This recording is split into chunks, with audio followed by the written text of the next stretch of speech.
Olha, mais uma vez, muito boa tarde. É sempre um prazer dar um salto aqui à Vila de São Sebastião e à casa do Sr. Francisco Ferreira Drummond. Francisco Paim. Francisco Paim. Pronto, para abreviarmos o nome e a situação. Hoje vamos falar daquilo que é a alma, a essência e a tradição do povo terceirense, que são as touradas e as danças de espada. Eu sei que o Sr. Francisco foi hoje ou ontem, ou para ontem talvez, foi. E houve uma senhora... Não, mas não contes não. Não, e houve uma senhora que o abordou e disse: o senhor tem que falar nisso. E foi como estava aqui a dizer: vamos começar a falar disso. Vamos começar pelas touradas ou pelas danças de espada? Não, mas antes eu queria dizer outra coisa. O senhor está à vontade.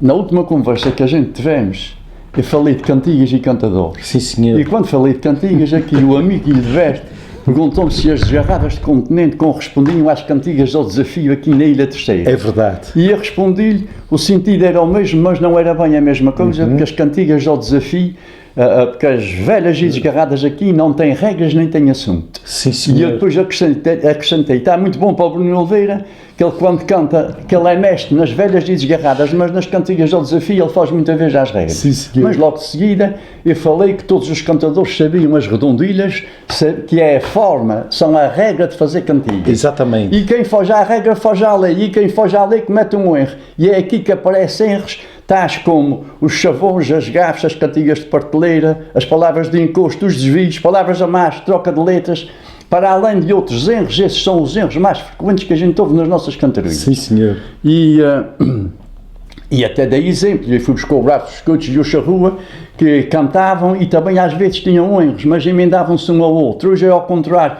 Os cantadores podem meter os erros que tiverem, que os colegas de lado não emendem, passem a 100%. Exatamente. Passem a 100%. Exatamente. E depois fui buscar até o Gaitada das Lajes Francisco Andrade e por último fui buscar o G com o Bruno Oliveira. Eu não vou repetir aquilo que disse, mas vou fazer lembrar o último exemplo que dei. Sim, senhor. E o último exemplo que dei nessa última conversa que tivemos foi quando o G foi buscar a religião católica e disse que as missas de semana era só para o padre e para o sacristão, querendo dizer que ia pouca gente à missa. E é verdade, porque os rapazes vão para as escolas e os pais para os seus trabalhos, não têm tempo de ir à missa. Como hoje ainda acontece. Mas o Bruno Oliveira não gostou e disse-lhe esta cantiga: não sei se à missa vais, mas estás a ficar um enriça. Se calhar tu estás que nem pões os pés na missa. Não sei se o senhor se lembra de dizer isso. Sim, senhor. E o Bruno foi muito aplaudido. Teve pessoas que até se pousaram em pé a aplaudir o Bruno, e a cantiga de Bruno tinha um erro chamado uma gafe. E uma gafe é quando rima nas cantigas e não rima nas palavras. Sim, senhor. E depois o Gélizeu fez a emenda, o Gélizeu fez à moda antiga, fez a emenda e não levou quase palmas nenhumas. Mas a cantiga que o Gélizeu disse ao Bruno foi esta: eu tenho que fazer justiça em qualquer lugar que seja, e nunca pus os pés na missa, eu ponho os pés na igreja. Muito bem feita. A missa não é um objeto da gente ter os pés em cima. Exatamente. A missa é de ouvir. Exatamente. E o Bruno disse que ele botava os pés em cima da missa. A missa é uma celebração que ocorre num sítio, num qual físico que é a igreja. Os pés em cima da missa. Exatamente. E depois, parecia-me que nessa altura que me tinha exprimido bem, que me tinha explicado bem. Mas não foi o suficiente. Porque nunca contei isso ao senhor, porque a gente nunca mais conversamos. É verdade. Ao cabo de uns dias, poucos dias, talvez uns 10 ou 12 dias, eu recebi 2 cartas anónimas. Cartas anónimas é, como toda a gente sabe, são escritas por pessoas que não querem ser descobertas, não assinam o seu nome, têm medo, têm vergonha, não têm coragem, não são responsáveis, não assumem aquilo que dizem e aquilo que fazem. Sim, senhor, está tudo bem explicado. Mas é como os comentários que nós temos no YouTube às vezes. Exatamente, também. Mas não merecem resposta. Mas eu hoje queria responder às cartas, aproveitando a oportunidade que o Canal das 12 me dá. Exatamente. E ao mesmo tempo agradecer ao Canal das 12 e ao seu representante, que está aqui ao meu lado, o Hilberto Franco, pelo notável e precioso trabalho que o Senhor tem prestado aos portugueses da diáspora, aos nossos imigrantes, aos portugueses do continente, aos portugueses da Madeira, aos portugueses de Açores, sobretudo aqui na nossa Ilha Terceira. Os terceirenses estão habituados a ver festas e eventos e já há um ano que não vêem nada. Verdade. Mas Canal das Doce esteve sempre presente. Eu que agradeço. Esteve sempre presente, mostrou o passado e está mostrando o presente. Para as pessoas verem no conforto, no conforto do seu lar, junto das suas famílias. Eu não mereço essas palavras todas, está bem? Mas por isso tudo e muito mais aqui fica o meu mais profundo, sincero e reconhecido obrigado. Um bem-aja para o Hilberto e para o seu canal. Obrigado. Mas antes de responder às cartas que queria responder, eu queria dizer que no fim deste ano eu faço 81 anos, já é muito bom. É muito bom. E ao longo de toda a minha vida, no início da minha juventude, eu servi os movimentos da ação católica que havia naquele tempo, eu servi todas as festas religiosas e profanas, servi os nossos organismos públicos, dos quais até hoje eu sou um dos fundadores de 2 organismos, que são a nossa Casa de Povo e a Cooperativa Agrícola dos Lavradores. E isto em tempos bastante difíceis. Não sabia, sim senhor.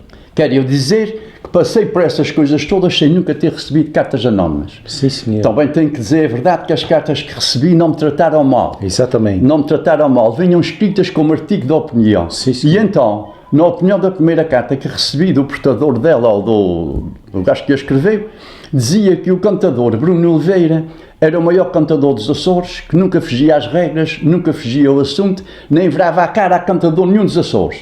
E isto porque na última conversa eu tinha dito que o Bruno, para as velhas era mestre, mas nas cantigas ao desafio fugia muitas vezes às regras. E essas palavras foram a causa, o motivo de ter recebido as cartas. Sim, e sim. é isso que vamos ver a seguir. Sim, senhor. Na segunda carta, dizia que o Bruno Oliveira era o maior poeta dos Açores. Não falava em cantador, eu quero repetir isso. Era o maior poeta dos Açores, cantava velhas, desgarradas e cantigas picantes com piadas para fazer rir as pessoas e deixá-las bem dispostas. E isso é verdade. Sim, sim. Mas é mais verdade ainda que velhas desgarradas e cantigas picantes nunca foram, não são, nem nunca serão poesias. Sim, senhor. São cantigas próprias dos cantadores de Matança ou dos cantadores da segunda divisão, como dizia o nosso querido João Ângelo. É verdade. E o João Ângelo um dia disse... E como disse ali o António Mota, que eram considerados os cantadores da segunda divisão. Exatamente. Na altura que ali um grupo de cantadores começaram a cantar. Mas se quiser Ok, vamos continuar. Temos conversa aqui para meia hora. Okay, sim, e só estou a abreviar isso. Exatamente. Se for buscar os preliminares todos, só isto dava para um assunto. Mas então, eu estava a falar no Bruno Oliveira. Que era o maior poeta. Que era o maior poeta dos Açores e cantava velhas. Exatamente. E eu quero dizer, é verdade que ele cantava velhas e desgarradas e cantigas picantes e isso faz a vontade às pessoas. Exatamente. Mas é mais verdade ainda que isso não são poesias. Exatamente. Isso são cantigas de mal dizer. São cantigas próprias dos cantadores de Matança ou dos cantadores da segunda divisão, que era o que eu estava a dizer, como dizia o nosso querido João Ângelo. E o João Ângelo disse um dia numa das nossas freguesias que eu sei que pertence à segunda divisão na área dos cantadores, mas sei que levo mais gente ao serão do que todos os outros todos. O João, nessa cantiga, explica tudo o que eu disse aqui. O João diz-nos, se a gente analisar essa cantiga, a primeira parte da cantiga diz-nos que o João era uma pessoa humilde e discreta, que reconhecia que as velhas que ele cantava e as piadas que ele dizia nas cantorias, que não eram poesias. Exatamente. Eram dos tais cantadores de Matança e dos da segunda divisão, como ele se colocava. Exatamente. Como ele se colocava.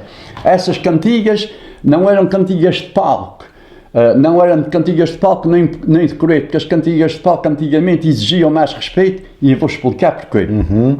Porque a linguagem das nossas famílias tradicionais, não só aqui na Terceira, a nível dos Açores, era uma linguagem mais moderada, mais prudente, mais suave, onde não havia lugar para palavrões, nem palavras agressivas ou desonestas, também por influência da Igreja Católica, que ela considerava um pecado. Um palavrão, uma palavra grossa ou uma palavra agressiva era um pecado.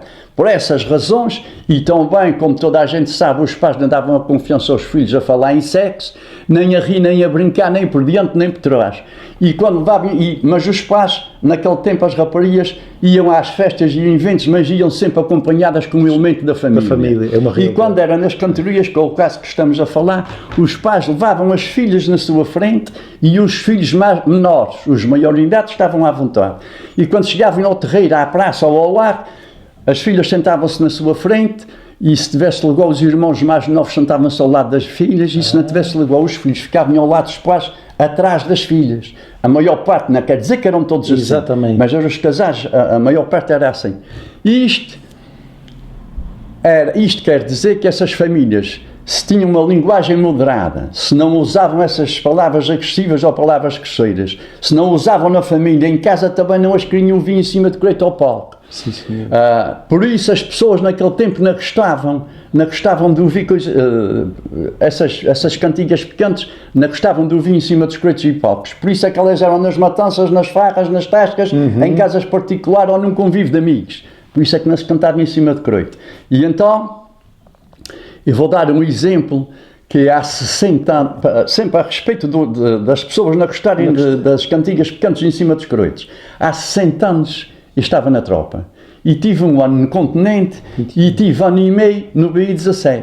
E na altura das festas da cidade, aqui da Angra do Heroísmo, eu e aquele grupo de rapazes que a gente, quando nós estávamos de serviço, tínhamos dispensa para vir passear para as festas da cidade. Mas as festas da cidade, há 60 anos, para já não havia rainha das festas, não havia as marchas de São João, sim, não havia o sorrado de bailão com tascas e tasquinhas de comes e bebes, também não havia dinheiro para gastar, nem vinha cantadores de fora. As festas da cidade, as festas da cidade eram pouco melhores, pouco acima das festas primitivas. E as festas primitivas foram as primeiras festas que se fizeram na cidade de Angra do Heroísmo.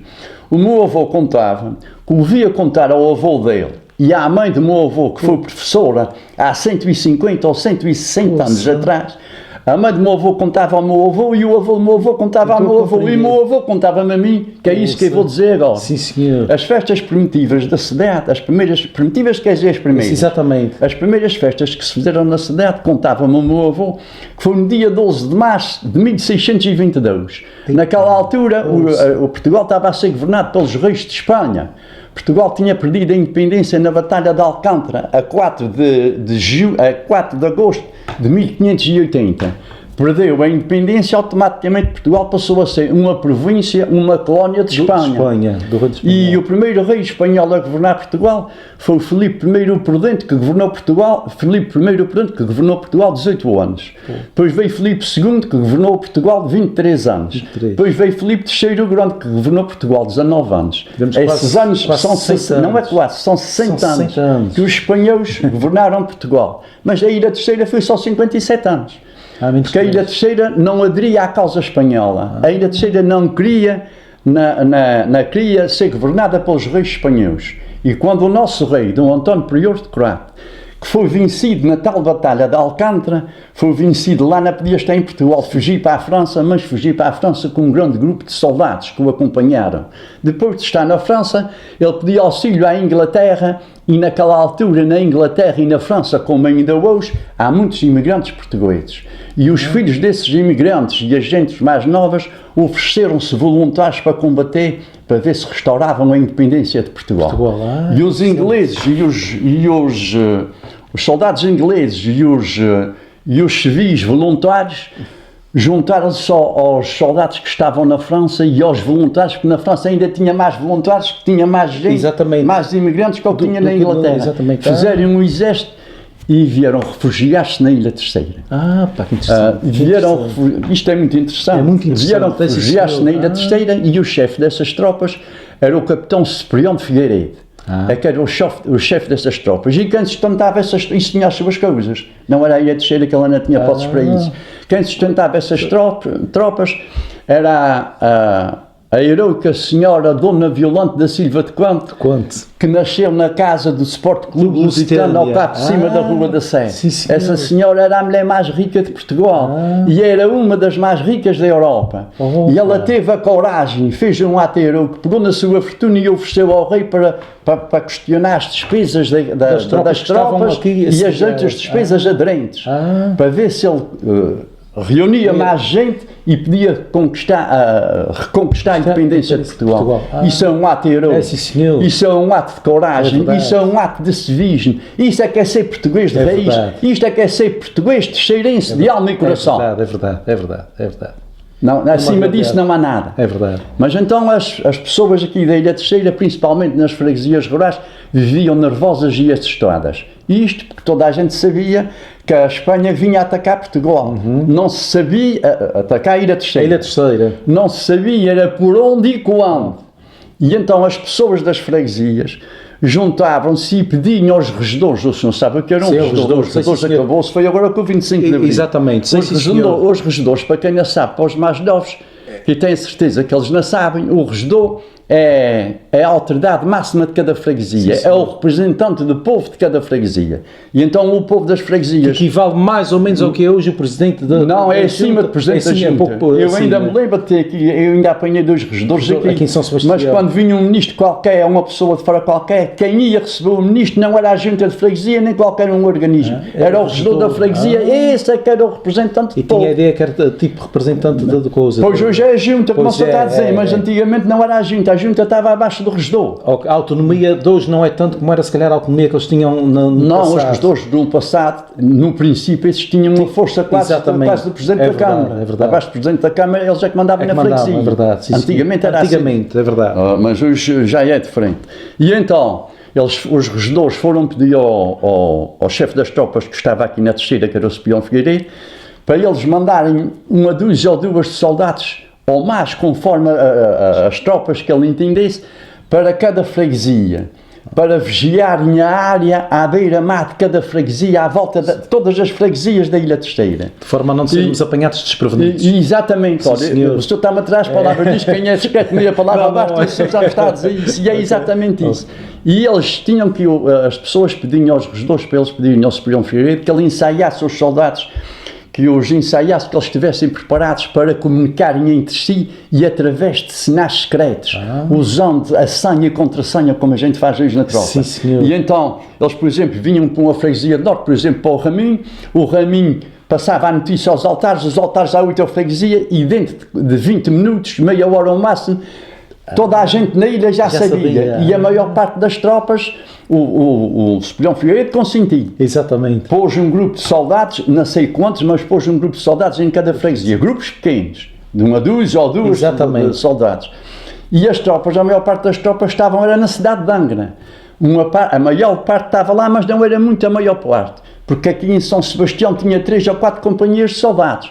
E isto que São Sebastião era vila e concelho. O senhor sabe que São Sebastião já foi concelho. Exatamente. E tinha outras 2 ou 3 companhias de soldados na praia, porque a praia também era vila e concelho. Sim, senhor. E então, as tropas, os comandos das tropas era em São Sebastião, porque São Sebastião ficava ao centro da ilha. E quando ele quisesse receber uma mensagem ou transmitisse, era mais fácil os da praia virem a São Sebastião que da praia ir para a cidade. Sim, e ao contrário, os da cidade se vinham ir para a praia, estavam em São Sebastião. São Sebastião era o centro. Era a razão que as tropas... Isto não está escrito, o meu avô é que me contava. Tem muitas coisas que eu estou a dizer aqui, que já li parte dos anais da Terceira. E não estão lá registradas. E essas coisas não estão lá feitas assim. Eu estou a contar a história do avô do meu avô. Sim, senhor. Já há muito tempo que eu era para dizer isso, mas a gente fala muitas vezes, mas olha, hoje lembrou-me a dizer isso. Surge sempre a oportunidade. E então as tropas, quando chegavam aqui a São Sebastião, é que era o centro, e até que esse ano, o primeiro ano correu bem. No segundo ano, na madrugada do dia 25 de julho de 1581, ao largo da Baía da Salga aqui em São Sebastião, apareceram 3 ou 4 barcos ao largo da Baía. Os barcos grandes, a Salga não tinha porto, os barcos não se podem encostar. Ao largo da Baía da Salga tinham lá 3 ou 4 barcos. Os barcos apareceram mais ou menos para as 3 horas da manhã. Os vigias que dormiam em barracas em cima das rochas para vigiar aquela área toda, e veem aqueles 3 ou 4 barcos parados ali, mas não tinha barquinhos ao lado, estavam só parados sem haver movimento. Mas os rapazes cumpriram a ordem. Obrigação. Saíram, descansaram-se sem 2 cavalos, aquelas pessoas para virem para as freguesias, a beira-mar fica longe das freguesias. Exatamente. Para chegarem mais depressa, e era assim. Vieram a São Sebastião e contataram o Ciprião Figueiredo e disse: há 3 ou 4 barcos ali ao lado da Baía da Salga, mas eles não estão parados, não há movimento nenhum ali, mas em amanhã cedo é capaz deles desembarcarem gente. E o Ciprião Figueiredo disse: é certinho, isso são os espanhóis. e são os espanhóis, e eles vão desembarcar esses soldados em barquinhos pequeninos e vão descarregá-los cá na Baía da Salga. Quando vocês virem que eles estão aqui a descarregar, vocês vêm logo a fremear. Que já vão mandar vir as tropas da cidade para São Sebastião, mandar vir as tropas da praia para São Sebastião, junto aqui aos que estão em São Sebastião, fazemos o exército e vamos combatê-los, não nos vamos deixar desembarcar. Sim, senhor. Vamos combatê-los. Ora, os rapazes foram-se embora, o Cipriano Figueiredo veio para as casernas, onde estavam os soldados. Na altura, os capitães dormiam em mais soldados, não era como hoje, os quartos de luxo, essas coisas. Naquele tempo não era assim. E o que é certo é que quando amanheceu, já de dia, o Cipriano Figueiredo era um homem católico. E veio aqui à igreja fazer uma oração, pedia a Deus para que lhe desse força e coragem para enfrentar o combate que estava próximo a aparecer. Exatamente. E então, quando ele chegou aqui ao largo da igreja de São Sebastião, lá de fora da igreja, tinha o padre da freguesia, estava a falar com um padre que era era um frade da Ordem de Santo Agostinho, que se chamava Pedro Dias. Estava a falar, o Cipriano Figueiredo viu os padres, cumprimentou-os, deu-lhe o bom dia e deu a má notícia que os espanhóis já estavam ali. E pediu ao padre que ele, quando fosse para a missa, anunciasse ao povo e que pedisse por eles que as tropas iam para baixo. E então, ainda estava a falar nisto, aparece a histórica Brianda Pereira. A Brianda Pereira, porque é que a Brianda Pereira apareceu ali? Eu vou explicar. Portanto, a Brianda Pereira, porque já se disse muita coisa sobre ela, é uma figura real da nossa ilha. Não, a casa dela ainda está ali na sala. Tem lá terras ao pó. Meu pai tinha, ainda tem. Pronto, é só para esclarecermos aqui o assunto. Não, ela é São Sebastião. Não é uma figura fictícia. Não. Existiu mesmo a Brianda Pereira. Existiu e a casa dela ainda existe. Sim, ali senhor. na sala. Sim, senhor. Eu já vi fotografias da casa dela. Não, mas já estive lá porque a gente tinha, quando meu pai tinha lá 7 ou 8 cerrados. Sim, senhor. E a gente ia para lá da Vai e a gente era ali perto. Era ali perto, sim, senhor. E então, mas eu quero dizer é que os primeiros soldados a desembarcar, os soldados desembarcavam em barquinhos pequeninos e vinham ficar na Baía da Salga. Sim, senhor. Os barcos grandes não podiam encostar. Os barcos pequeninos, dava 6 ou 7 homens, encostavam mesmo a um calhau e eles desembarcavam-se ali e ficavam na Baía. A Baía, quer dizer, o largo da Baía. Exatamente. À espera que os outros viessem. Mas os primeiros 30 soldados não esperavam por ninguém. Vinham com a ordem do capitão da Espanha para reconhecer terreno. E o que é reconhecer terreno? Era achar o caminho mais perto, mais próximo, mais correto e direto para chegar a São Sebastião. E então veio os 30 soldados, esses não esperaram para os outros. Saíram a Baía da Salga e dividiram-se em 3 grupos. Um grupo veio mais para o lado da praia e o primeiro caminho que encontrou foi a Canada da Ponta, que fica ao lado de Farol. Canada da Ponta esta que vem ter a São Sebastião. Já sei onde é. A outra foi o caminho da Salga, que é hoje o caminho direto, correto, para chegar a São Sebastião, e era mais perto. E o outro foi a Canada da Salga. Há o caminho da Salga e há a Canada da Salga. Sim, senhor. A Canada da Salga é logo quem sai a Baía da Salga e a Canada da Salga vem ter a São Sebastião. Sim, senhor. E em meio da Canada da Salga morava a Brianda Pereira. A Brianda Pereira era casada com um homem chamado Bartolomeu Lourenço. Já ouvi falar. Esse casal era um casal muito admirado e estimado pelo povo aqui de São Sebastião. E esse casal tinha ou 7 filhos ou 10 filhos. Vale o que for verdade, o número certo eu não sei, mas são coisas, uns dizem que é 10, outros dizem que é 7. Isto anda por aqui, exatamente, mais ou menos.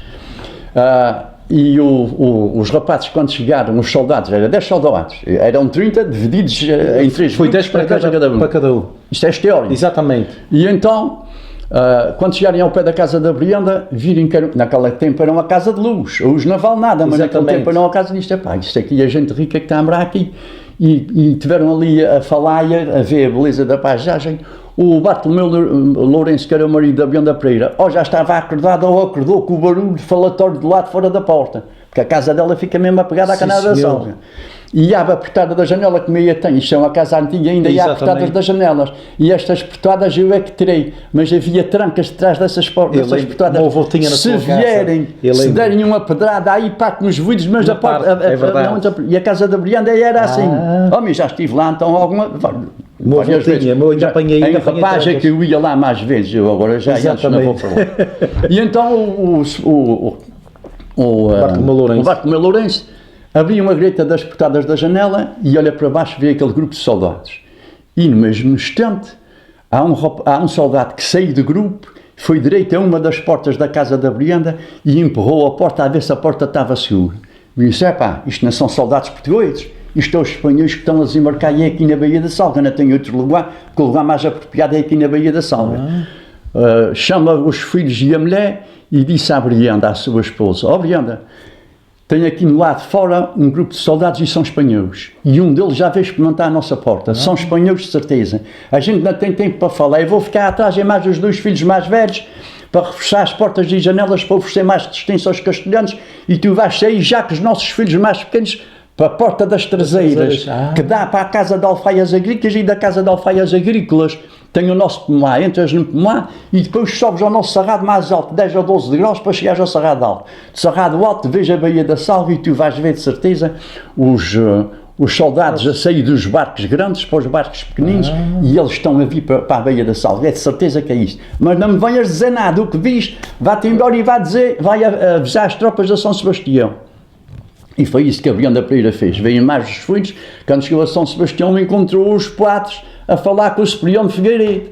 E ela vinha a correr, suada e cansada, devia correr de lá para dar a notícia, que ela não se lembrava, ou a ânsia foi tanto que não se lembrava dos vigias terem, nem sabia que os vigias tinham estado às 3 horas da manhã, e ela quando veio era já quase dia ou de dia. E disse isso que eu acabei de dizer. O Cipriano de Figueiredo disse, já sei disso, porque os vigias já contaram. E depois estavam a falar nisso, a cena que eu vou contar a seguir, e nunca a li em livro nenhum, nem nunca ouvia ninguém senão da boca do meu avô. Isso são histórias. O meu avô contava do seu avô, mas o avô, olha para já, o pai do meu avô, o avô do meu avô viveu 96 anos. Pulsa bastante. O pai do meu avô, que foi o meu bisavô, viveu 100 anos e 6 meses. Pulsa. O meu avô viveu 85 anos. Pulsa. A minha mãe viveu 81 e eu já vou fazer 81. E ainda faltam esperança de vida atualmente. Quando a esperança de vida já existia há muitos anos. Se a gente fosse falar nisso, e a alimentação que eles tinham. Isto dava para outro assunto. Exatamente, é verdade. Eu quero dizer isso, há quantos anos isso já não foi? É verdade. O avô do meu avô, isso já foi talvez já 300, há 400 anos. 400 anos. E a Batalha da Salva nem sequer foi há 500. Portanto, isso é uma história que vem mais próxima de que alguns livros que estão aí. Eu estou a compreender. E a gente, se for buscar histórias, por exemplo, a Bíblia, a nossa Bíblia foi escrita 100 anos depois de Cristo morreu, e foi escrita, foi na Grécia e no Egito, onde Nosso Senhor nunca passou por lá. Sim, senhor, sim, senhor. São histórias, e na Bíblia toda a gente respeita. Pois é. E a história que eu estou a respeitar, eu respeito essa história que foi contada para a boca do meu avô. Sem não me fiar nos meus parentes, nos de fora pior. É isso mesmo. E isso é uma história do avô do meu avô. É a história que eu estou a contar hoje aqui. Okay, sim, eu acho que isto é interessante. Não, tem um valor. Isto é bom, mas isto é uma história, e não quero dar isto certo, mas também talvez não esteja errado. Dando à próxima. E o que é certo é que, onde é que eu estava sequer? A Brianda Pereira veio. Eu já sabia. É a história que eu ia contar, que eu ia dizer que não tinha lido, nem tinha visto a ninguém, só da boca do meu avô. Passou um lavrador com uma vaca que tinha 2 bezerros gêmeos. O lavrador passou, mas quer dizer, tinha 2 bezerros gêmeos que nasceram naquela noite ou na noite anterior. Os lavradores sabem isso aqui, o senhor não sabe, mas eles vão compreender, o senhor vai compreender também. Esses bezerros tinham nascido naquela noite ou na noite anterior, que o umbigo dos bezerros ainda não estava sarado, estava fresco e cheirava ao líquido da placenta onde foram gerados na barriga da vaca. Sim, senhor. O lavrador passou, deu um bom dia àquele grupo de pessoas, quando ia falar em grupo, estou a falar no Cipriano de Figueiredo, os 2 prados e a Brianda Cosfudes. E quando falar no grupo, falo sempre nesse conjunto. O lavrador passou para esse grupo, deu um bom dia, e meia dúzia de metros, ou uma dúzia de metros mais adiante, passou um cão e foi cheirar o umbigo de um dos bezerros, pois estava, já disse que cheirava ao líquido da placenta, cheirava aquelas coisas dentro da barriga da vaca. O cão tem um olfato muito fino. A vaca, quando viu o cão para dos bezerros, vira-se para trás para pegar no bezerro. O bezerro vira-se para trás para pegar no cão. O cão furta à volta à vaca e já que essa correu para esta rua abaixo, que é a rua da igreja. Exatamente. E a vaca, aos berros e aos pulos atrás do cão, a ver se o apanhava. O cão salta para cima do muro da igreja, que naquela altura era mais alto, tinha o dobro da altura deste que tem hoje. Já falámos disso e naquelas correitas. Exatamente, é verdade. O cão salta para cima do muro, e de muro salta para o lado da igreja e desapareceu o cão. A vaca estendia o pescoço em cima do muro a ver se via o cão, e a vaca estava nervosa, berrava, que era uma coisa. Como não via o cão, veio a correr para o pé dos bezerros. Os bezerros estavam em uma dúzia de metros, já disse, distante do grupo das pessoas.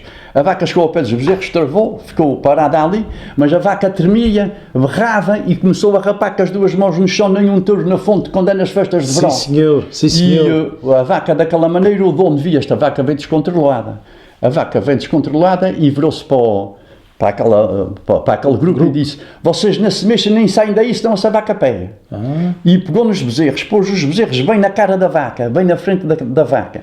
E a vaca não estava a fazer muito caso dos bezerros. A vaca se queria andar, ele empurrava o bezerro para a vaca não andar, para os bezerros é que travarem a vaca. Exatamente. E depois ele começou a falar à vaca e começou a... Os lavradores sabem isso. Exatamente. Que os animais podem ser bravos. Olha, o senhor já viu o senhor tocar no touro. É verdade. Mas aquele homem que trata daquele touro, o touro não pega. Pois é isso. Há quem diga que o touro não presta pelo facto de terem tocado nele. Não é bem assim? Eu vou explicar até a classe de vacas que a gente tinha aqui. Eu era para não contar isso, mas já agora vou falar nisso. Sim, e então... a vaca virou para trás, começou a berrar e a rapar, e o lavrador disse: essa vaca está descontrolada, e virou-se para aquele grupo de pessoas e disse: vocês não fugem daí, senão essa vaca pega. E pegou nos bezerros, pôs os bezerros bem na frente da cara da vaca, começou a falar à vaca, e a vaca depois deu em acalmar, deu em cheirar os bezerros e deu em nimber os bezerros. Quando ela deu em nimber os bezerros, a vaca estava virada para ali, ele ia empurrando os bezerros para esta rua abaixo, que isto aqui é a rua da igreja. Rua da igreja, é verdade. Em sentido contrário. E a vaca ia ali empurrando os bezerros em sentido contrário. Quando a vaca ficou direita para baixo, ele tocou a vaca e lhe a seguir no seu destino.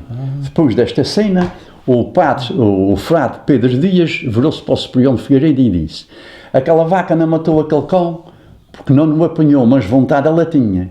E também não pegou na gente porque não calhou. Que se a gente lava os braços ou bate as palmas, ela pega na gente.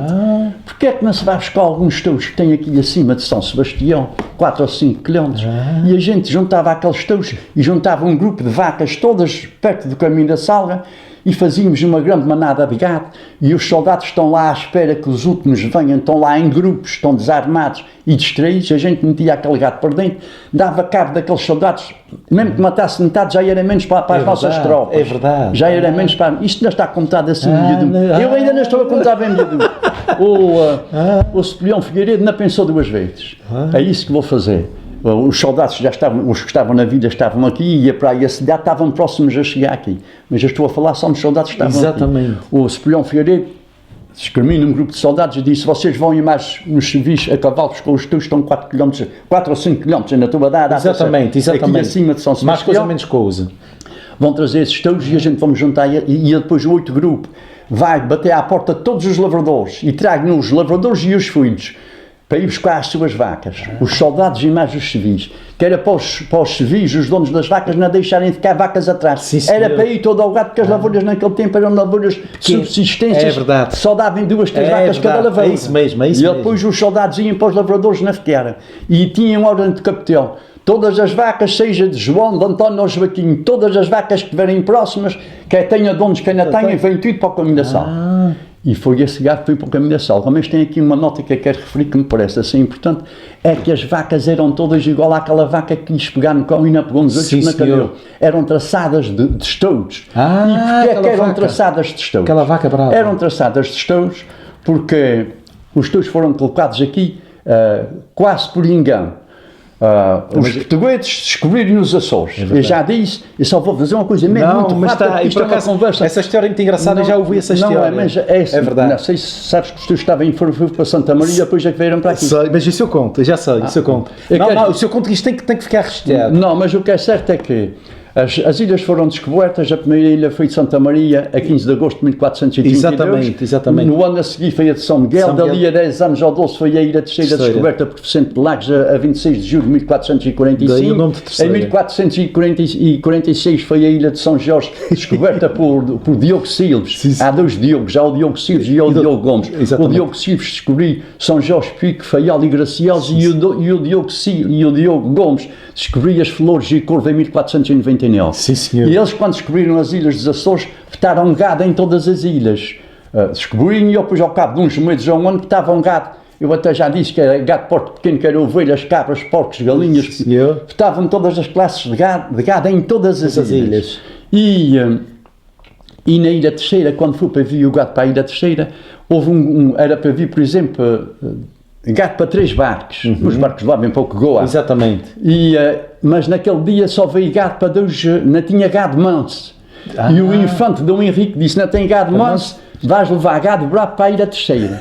Mas disse àquele que descobriu a Ilha de Santa Maria, que foi Gonçalo Velho Cabral. Exatamente. Esse é que descobriu a Ilha de Santa Maria a 15 de agosto de 1432. Sim, senhor. E ele disse a esse, tu não tem mais gado manso agora aqui, vais levar um gado todos para a Ilha Terceira. Exatamente. O Gonçalo Velho Cabral pega nos teus e foi botá-los na ilha que descobriu, na Ilha de Santa Maria. Em vez de os vir botar na Terceira como o infante Dom Henrique. Não sei se sabes isto assim. Mas esta não sei, assim não sei. Isto é história. Eu sei que veio para aqui por engano, mas não sei como. Sim, mas então vou explicar como foi. Exatamente. E então, ao cabo de meses, ao cabo de anos, de um ano, o infante Dom Henrique soube que tinha sido enganado por Gonçalo Velho Cabral. Chama Gonçalo Velho Cabral e disse, tu não cumpriste as ordens que eu te dei. Em vez de botar os teus na Terceira, que meia disse, os teus vieram para a Terceira porque não tinha gado manso para encher o boa. Exatamente. Por isso é que os teus vieram para a Terceira. Foi o remendo. Exatamente. Exato. Tu foste os teus na Ilha de Santa Maria, na ilha que tu descobriste. Exatamente. Vira-se assim, pois já era mais perto. Não, tu agora vais pegar nos teus de Santa Maria e vais botá-los na Terceira. Pegou nos teus de Santa Maria e botou na Terceira, mas a Terceira já tinha gado manso. Okay. E os teus ficaram encaldeados com o gado manso e traçou. Ok. O gado manso com os teus dava às tais vacas espantadas. Exatamente. E era as tais vacas como aquela que passou aqui com os bezerros gêmeos. Quando virou para trás via aquele grupo de pessoas que começou a berrar e a rapar danado para ir a eles. Era daquela classe de gatos espantados que a gente tinha na Terceira, que era só abrir os braços ou bater as palmas que elas pegavam logo. É verdade. Foi esse gato que foi à Baía da Salva. Opa! Foi esse gato. Porque há aqui uma história de um senhor qualquer novo que diz que não era teus, que era gado manso. Sim, senhor. Mas o gado era com fama de ser gado manso, mas estava traçado do gado bravo. Era gado espantado. Era um gado que era só abrir os braços que elas pegavam. É o que a gente chamou hoje a vaca brava. A vaca brava. Não é bem brava, mas é espantado. Okay. É espantado. Os touros vieram para cima, juntou-se àquele gato que estava na Baía no caminho da Salga e entraram na Baía da Salga. Para entrar para a Baía da Salga, o espaço era igual a uma canada de carro de bois. A entrada, só tinham a entrada para entrar para a Salga. Era estreito. Era estreito. Os touros entraram por ali e quando entraram os civis foram às paredes ali, estava tudo ali ao pé e entrar, pegaram nas pedras das paredes, taparam os touros lá dentro na Baía da Salga. Sim, senhor. Para os touros qualquer um animal quando vai para um cerrado dá a volta, eles taparam ali que era para os touros saírem para o lugar onde entraram. Exatamente. E automaticamente as tropas que já estavam ensaiadas fizeram duas alas. Os touros entraram por dentro, começaram a pegar naqueles espanhóis e os nossos soldados já estavam ensaiados, tomaram a volta mais ao largo.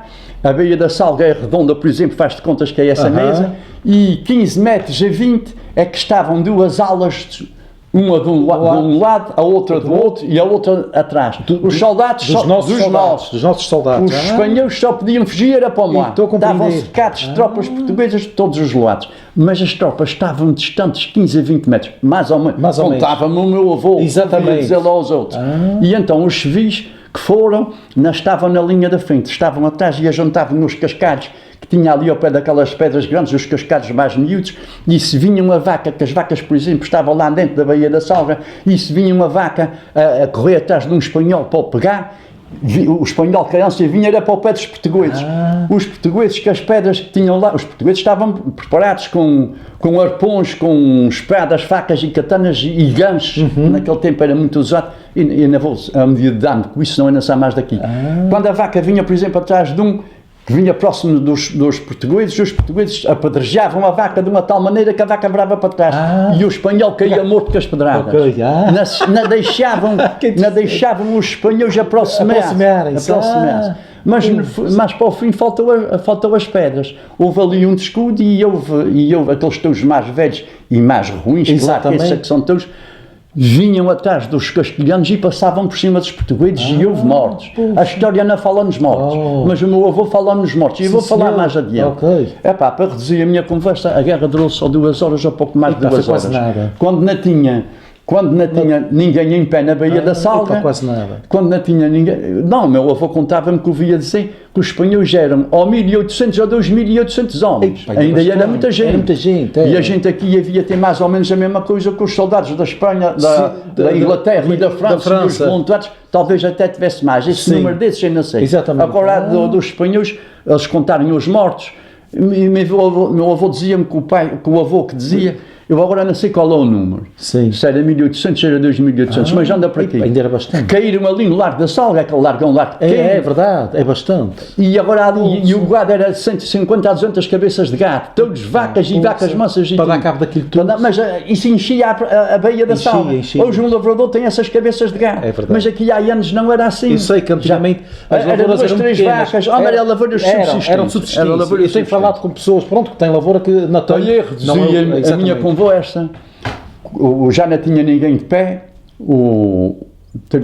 saltaram os touros, o capitão mandou sair os touros, até meu avô contava que fomos com a porta velha e botaram para sair só o gado manso e depois é que saía o gado bravo atrás, mas eu não vou atrás disso. Exatamente. Isto são para nós dá para uma conversa, eu vou deixar isto para trás. E o que é certo é que quando não tinha ninguém, botaram os touros fora e os soldados foram passar revista aos mortos. Porquê é que foram passar revista aos mortos? Porque os mortos tinham muitos que ainda não tinham morrido. Tinham braços quebrados, cabeças quebradas, pernas quebradas e estavam a gemer ao lado dos mortos sem se poder levantar e os nossos portugueses foram a eles e deram cabo da vida para eles não estarem a sofrer. E eles só podiam fugir para o mar. E mesmo os barcos que vinham com soldados que estavam sempre a desembarcar, os teus metiam-se para a água dentro, viravam o barco, metade deles não sabiam nadar, morriam afogados. E os outros soldados que estavam ali mais perto do mar, alguns caíam, se estavam em mar antes queriam morrer afogados como nos gatos todos. E outros nadavam, os que sabiam que eram poucos, nadavam por baixo da água e fugiam 20 ou 30 metros do lugar da guerra, depois descansavam, avançavam mais 20 ou 30 metros. Para chegarem aos barcos. E depois, não era para chegar aos barcos, era sempre para encostar à terra, sempre à baía da terra. Depois dos mortos, depois disso ter acabado, eles foram ver os mortos, os que estavam meio vivos, eles acabaram com eles, e aqueles que se tinham escapado mais pelo lado, o Superior de Figueiredo dividia as tropas. Metade das tropas vinha descansar para São Sebastião e a outra metade ficava lá. A enterrar os mortos, porque os mortos, se estivessem muitos dias, enjoavam e podia haver uma epidemia. Naquele lugar que é o Lazer, hoje, onde fazem barracas ali na Salga, ali é que eles foram enterrados. Aquilo ali estava cheio de canas, aqui há anos, e eu ia mais meu avô de Muda para a Salga, e ele dizia, meu avô contava-me essas histórias, por exemplo, a mim e a meu irmão, quando a gente ia para a Salga, e ele dizia, estás a ver aquelas canas? Ali é que os castelhanos foram enterrados. Meu avô dizia-me que eles foram enterrados ali. Pois não havia ser só ali, havia sempre exatamente, mas foi um dos sítios. Foi um dos sítios. E então, eles, uns enterravam os mortos, os outros acartavam os mortos, os outros passavam ronda na baía da Salga, desde o Rafuga até às Cavalas. E às vezes aparecia aqueles que se tinham safado a nadar e estavam escondidos atrás de pedras e coisas. Não havia, sem muitos. Exatamente. Mas aparecia alguns, eles davam cabo de tudo. Guerra é guerra. E na guerra, quem vai à guerra dá e leva. É verdade. Quer dizer, ali não há perdão para nada, ali é para aqui.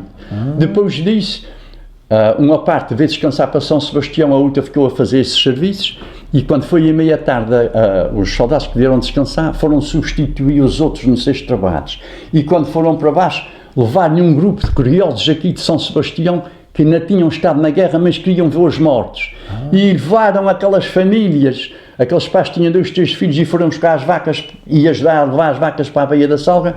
Alguns filhos não apareciam em casa. Essas famílias foram à procura dos filhos que não tivessem mortos entre meio dos outros, ou desaparecidos, ou com braços quebrados, ou pernas quebradas, que apareceu de tudo um pouco. Exatamente. Apareceu de tudo um pouco. E houve mortos nos civis e nos que eu vou contar mais adiante. Exatamente. O que é certo é que o grupo que estava lá em baixo, os da vila foram para baixo, fazer o lugar dos outros, e os que estavam lá vieram para cima. Quando vieram para cima, o Superior de Figueiredo quis que todos os civis viessem para cima, para não ficar lá ninguém. Mas os civis andavam lá à procura de algum parente seu, e a ver aqueles mortos, acharam a bandeira dos espanhóis entre os espanhóis. A bandeira da nação espanhola. Mas os touros a matar pessoas e a andar com os pés em cima, cobraram a bandeira em 3 ou 4 coados. E mesmo a bandeira só aparecia mais da metade. Tinha uma parte que já não aparecia. Pois 150 cabeças de gado em cima daquele não há de estragar. Exatamente. Trouxeram aquela metade da bandeira e por caminho da Salga acima, vieram a pé. Exato. Por caminho da Salga acima acharam um cavalo que estava à beira do caminho, um cavalo com uma cabeçada a comer erva no cerrado. E os soldados apanharam, mas o cavalo tinha uma albarda ao pé da parede, era daqueles cavalos mortos de fome que não comiam milho, o milho era para as pessoas que não se dava milho aos cavalos. E trabalhava todos os dias, era uma besta mansa. Estavam a albarda no cavalo e trouxeram uma besta para cima. Quando chegaram aqui à entrada da vila, quem vem de Porto José para cima, havia ali um cemitério que era o cemitério de São João. E havia ali um pequeno largo que era conhecido pelo Largo de São João. Ainda hoje é o Largo de São João, fica apegado ao Largo de Poço. Exatamente. E então, quando chegaram ali, o Ciprião Figueiredo saltou para cima do cavalo, deram a bandeira portuguesa, levanta a bandeira portuguesa e a bandeira espanhola, aquela parte, não era a bandeira inteira, era mais da metade da bandeira, mas também não era inteira. Amarraram num atilho com 1,5 m ou 2, numa ponta do atilho amarraram a bandeira e a outra ponta do atilho foi amarrada ao rabo do cavalo. E o cavalo veio com o Ciprião Figueiredo às costas e com a bandeira de Portugal no ar e a bandeira espanhola vinha a arrastar no chão. Como quem diz, estes perderam e a gente vencemos. Vieram para a rua direita acima. E quando chegaram aqui ao adro da igreja, o cavalo vinha com 2 homens a aguentar a cara. O cavalo não precisava, que era muito manso, mas para o outro levar a bandeira para ver segurança foi os 2 homens. Vieram o cavalo aqui para o adro, para a porta da igreja. E houve ali 1 minuto de silêncio pelos mortos que morreram pela pátria. Os livros não falam de mortos, mas o meu avô contava-me isso. Morreram dos nossos. Não quer dizer que fosse muitos. Eu estou a compreender. Podia morrer poucos, mas morrer gente, civis e espanhóis. Os livros não falam nos mortos. E então falam só nos... Pois a nossa história fala nos fatos principais. É verdade. Não fala nas coisas más. Isso é verdade. E então vieram para a rua direita, abaixo da rua direita, viraram para aquele bocadinho, aquela pernada da rua de Rui, entraram ali em cima no largo da Brião da Pereira, que a gente chamava, que era o Rochão da Cruz, e saíram para a rua direita abaixo, para a rua da Praça abaixo. Para a rua da Praça. A cantar o hino da bandeira, o hino da glória, o hino da vitória. Dali a 2 anos, o rei de Espanha preparou-se melhor, organizou um exército de 15 a 20 mil soldados e numa noite muito escura, em que chovia e trovejava por todos os lados, os espanhóis vieram novamente atacar a Ilha Terceira, no largo da Baía das Mós. A Baía das Mós fica desviada da Baía da Salva, mais ou menos 2 km. Ali perto da praia, não é? Não, é para aqui. É para aqui. Para já sei é ao lado da Baía da Salva. Quem passa o farol um pouco lá mais à frente. Agora tem lá o monumento. Uma placazinha. É naquela zona. Baía das Mós, já sei onde é. Por ali. Enquanto chovia e trovejava, desembarcaram ali 9 ou 10 mil soldados. Mas eles tinham um exército de 15 mil. Continuaram toda a noite a descobrir. Quando os portugueses descobriram, de manhã, quando foram informados, as tropas da vila foram para empatar os espanhóis, mas eles eram 9 ou 10 mil e a gente tinha era 3 companhias, era 700 ou 800 homens. Os espanhóis liquidaram-nos em meia hora ou menos de meia hora, acabaram com eles. Mas prenderam 3 ou 4 soldados, dos soldados aqui de São Sebastião, que foram desarmados e vinham com as mãos, vinham como escravos, à frente do exército português, do exército espanhol, para dizer qual era o caminho melhor para chegar a São Sebastião e dizer onde é que estavam as autoridades de São Sebastião. Quando chegaram aqui, os nossos foram os escravos é que apontavam o caminho e onde é que eles estavam. Prenderam as autoridades de São Sebastião e depois dividiram-se em 2 grupos. Um grupo para o lado da praia de 3 a 4 mil homens e 6 ou 7 mil para o lado de Angra. E para o lado da praia, aqueles grupos de soldados pequeninos que faziam vigias, nem sequer se ouviu falar deles? Não, eles não guerrearam, entregavam-se. Eles vinham com 8 grupos, era tão grande que não valia a pena combater. Entregavam-se e para o lado da cidade foi a mesma coisa. E então aquele grupo maior que foi para o lado da cidade, quando chegou à cidade de Angra, prenderam as autoridades todas de Angra e todos aqueles que ofereciam resistência aos espanhóis. Foram presos na Câmara Municipal de Angra. Sim, senhor. No meio da Praça Velha havia lá uma estátua de pedra trabalhada com uma cruz em cima, tal e qual como a cruz que a gente tem aqui na Praça da Vila. Aqui chama-se um pelourinho. E ainda hoje é pelourinho. Ali é que se davam as ordens, não é? Não, eu voltei. Ok, pronto. Para ver se não me perde. Ao lado desse pelourinho fizeram um catadofe. Não sei se sabes o que é um catadofe. Um catadofe é um estado alto, olha, da altura desta casa, desta coisa. Olha como há aquelas pessoas, como os pedreiros, não têm umas corretanas de puxar para cima, não tem aquela... O que tem que era uma coisa larga, maior que esta sala. Agora cá, e foram enforcados, as autoridades de Anga foram enforcadas lá e mais aqueles que ofereceram resistência aos espanhóis.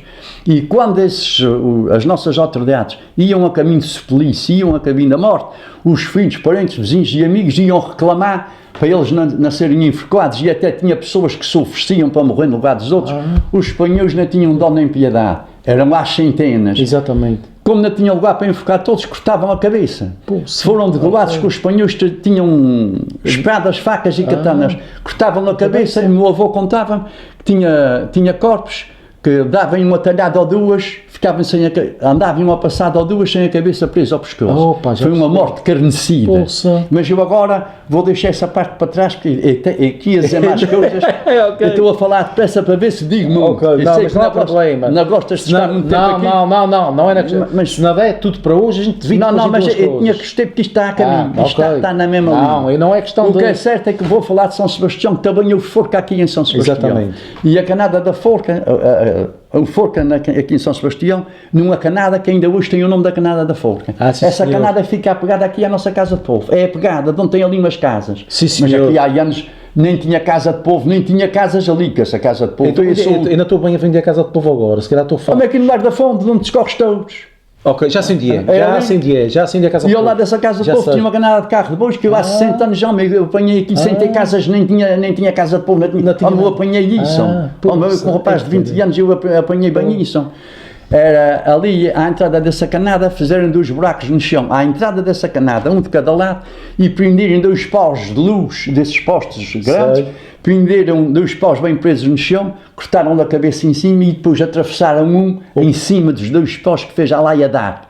E na cabeça do pau que estava atravessado, pegaram uns barrotes com pregos que era para o pau não rolar e ficar sempre em cima daqueles 2. A meio desse pau tinha 3 ou 4 carretanas iguais ou parecidas com essas carretanas de puxar água de um poço. E as autoridades de São Sebastião, com as mãos atrás das costas, foram para o suplício, foram para ali a pé. E quando chegavam lá, amarravam. Estou a falar muito depressa, mas é para dizer. Tenha calma. Não é, porque quer dizer mais coisas. A gente tem coisa para mais um pouco lá. E então, quando chegaram ali, amarraram das pernas, com as mãos atrás das costas, corda para o pescoço, e 3 ou 4 soldados para cada corretana puxavam lentamente. As pessoas enforcadas, quando chegavam assim, uns tinham a língua de fora, os outros com a cabeça para o lado já estavam mortos. E se aparecia às famílias, os filhos, parentes, vizinhos e amigos também iam para defender aqueles que iam ser enforcados. Aconteceu o mesmo que aconteceu na cidade. Eram degolados. E o cemitério dos degolados e dos enforcados aqui de São Sebastião é naquele pico que fica mesmo apegado ao cemitério cá hoje, que naquele tempo não havia cemitério. Sim, senhor. Mas é aquele pico que tem o cemitério hoje aquele pico tem o nome o Pico das Cruzes, e eu vou explicar porque é. Pico das Cruzes. Ali é que era o cemitério dos degolados e dos enforcados.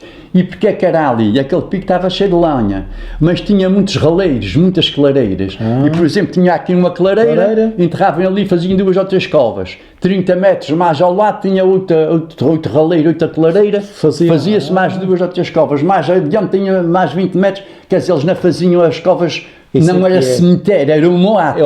Mas era de onde não tinha lenha ou pouca lenha, ali é que eles enterravam. O máximo de pessoas. Exatamente. Quando acabavam de enterrar as pessoas, botavam uma cruz, chegavam ao pé de um galho de faia, de um pé de faia, esgaçavam a faia, botavam uma cruz para indicar que ali tinha gente morta. Por essa, no fim de mês e meio, o pico estava quase todo cheio de salpicado de covas. Ficou o Pico das Cruzes. E tem lá uma dúzia de alqueires de terra, e na escritura que eu tenho aí dentro de uma gaveta, lá diz: tantos ares e tantos centeares de terra, cita no Pico das Cruzes, freguesia de São Sebastião. Ficou o Pico das Cruzes, a Canada da Forca, ficou por Canada da Forca até aos dias de hoje. Exatamente. Tem lá um trilho a dizer Canada da Forca.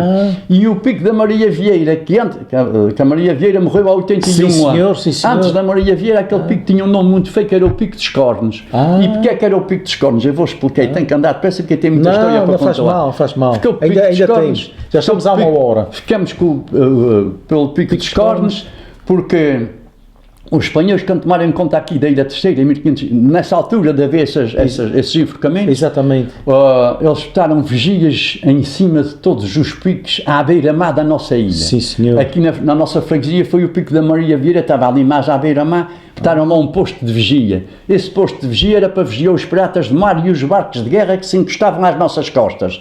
E para quem não sabe, tu sabes o que é os piratas de mar. Sei, senhor. Mas há pessoas que não sabem. Para os que não sabem, os piratas de mar é um grupo de pessoas, de homens vagabundos, salteadores, ladrões que não prestem para nada, que sem dó nem piedade. Esses homens roubavam bens e pessoas para serem vendidas nas praças de África ou noutras paragens. É verdade, é verdade. E então as freguesias pescatórias, aquelas que estavam mais à beira de mar, por exemplo, aqui a São Mateus, ou Porto Judeu, ou os Pescoutos, ou o Porto Martim, não quer dizer que vieram são roubar aqui. Isto é fazer comparação. Exatamente. As freguesias, noutras ilhas e noutros lugares que estavam mais ao pé do mar, eram mais sujeitas a roubar rapazes e raparigas. Até há quem diga, não é querer interromper, mas é rápido, que São Mateus tem alguma influência quando aparece aqueles rapazes ou russos ou coisa assim, tem a ver com a questão. Sim, e até no Porto Judeu de um euro que é o Pedro Francisco. Exatamente. Foi roubado com 5 anos pelos piratas de mar. Exatamente. Isto é uma história. Eu vou deixar essa história para trás. Deixa-se para trás, exatamente. E então, esses homens roubavam rapazes com 12, 13, 14 anos, mas sobretudo crianças com 4, 5, 6 anos, porque essas crianças é que deixavam mais dinheiro. Sim, e eles iam para as praças de guate, para as feiras,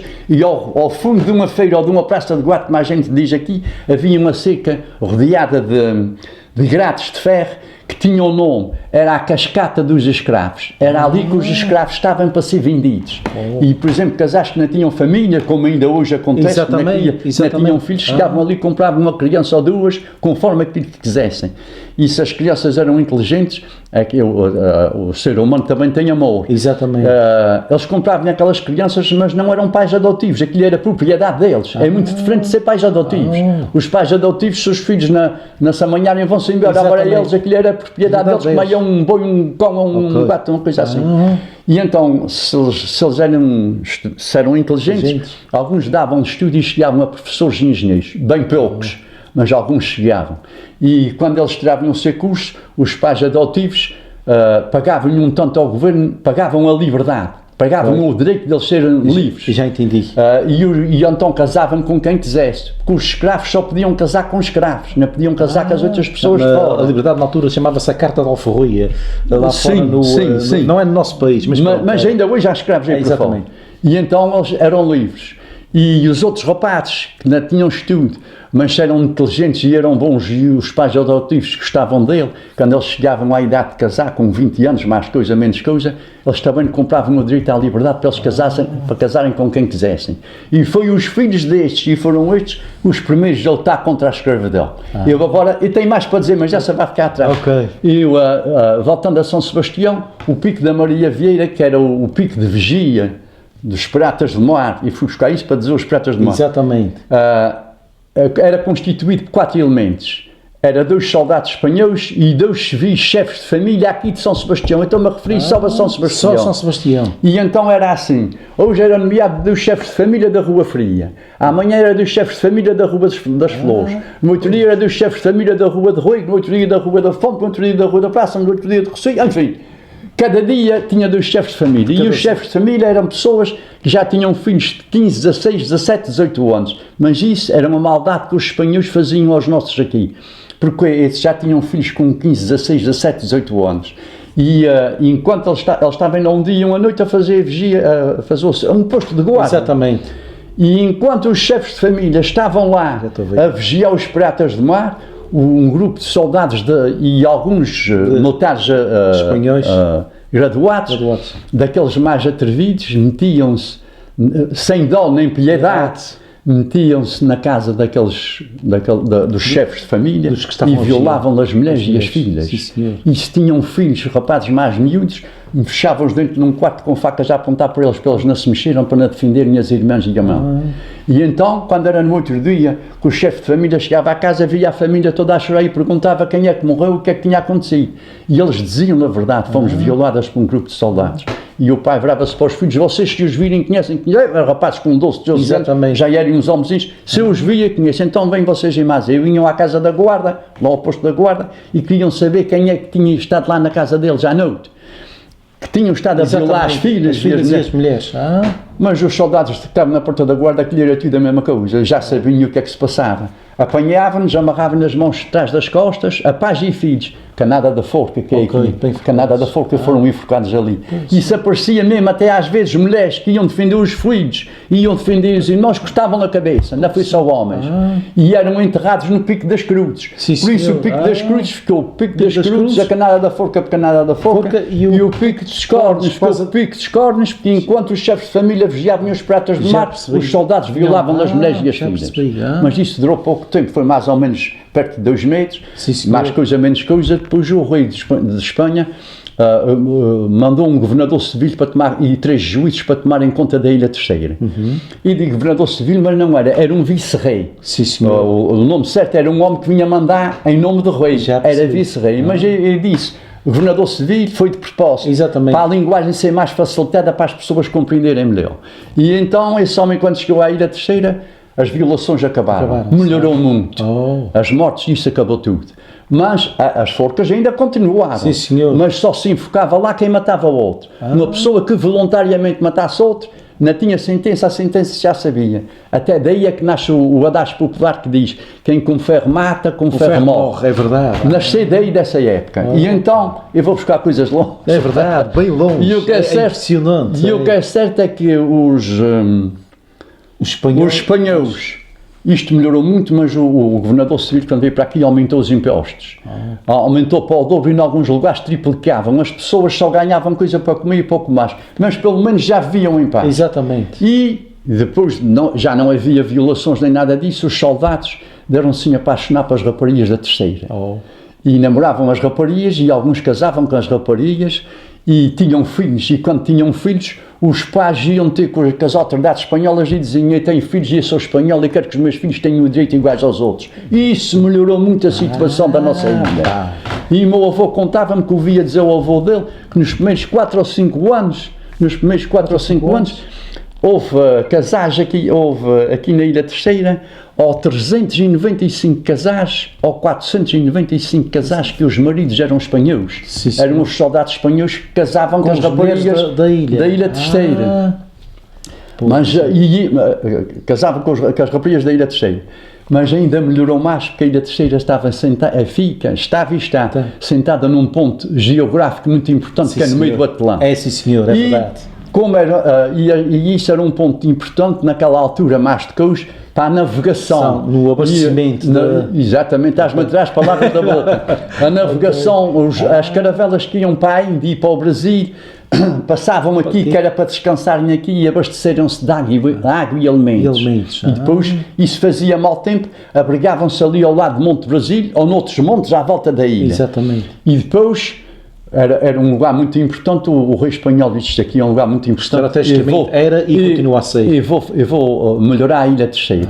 Manda metade dos soldados lá para os seus lugares e mandou companhias de civis, pedreiros e carpinteiros e engenheiros aqui para a Ilha Terceira. Casais que vinham fazer a sua vida para aqui. E casais que tinham filhos e filhas. Filhos esses que casaram com raparigas terceirenses e filhas espanhóis que casaram com rapazes, com rapazes da Terceira. Estava uma mistura de pessoas, de bens, de usos, costumes e tradições. Já era uma mistura. É verdade. Depois, mas há aqui uma coisa, e foram esses soldados quando vieram para aqui, que os filhos casaram com estes para aqui, e foi esses pedreiros, carpinteiros e engenheiros, e os daqui que taparam as muralhas à volta do Monte Brasil. Sim, senhor. Taparam as muralhas do Castelo de São João Batista. Fizeram o Castelo de São Sebastião em Angra do Heroísmo. E taparam todos os fortes que há aqui à volta da ilha, que ainda há resíduos, ainda há vestígios, ainda há sinais de obras dos castelhanos. Depois disso tudo... Isto é muito engraçado. Depois de 40 anos, o primeiro rei governou 18 anos, o segundo foi 23 com 18 são 41 anos. Senhor. No fim de 41 anos, os primeiros soldados que casavam com as raparigas da Terceira já tinham filhos com 37, 38, 39 anos e esses filhos já tinham outros filhos com 9, 10, 12 e 13 anos. Por isso eu digo que já havia mistura de pessoas, de bens, usos, costumes e tradições. É verdade. Depois veio o último rei. O último rei foi Filipe III o Grande, que governou 19 anos.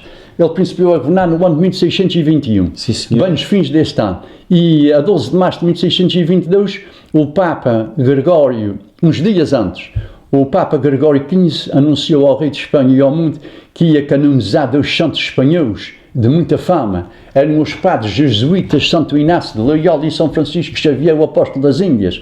Iam ser canonizados no dia 12 de março, às 9 horas da manhã, começavam as cerimónias. O rei espanhol ficou muito contente, porque era uma honra muito grande naquele tempo.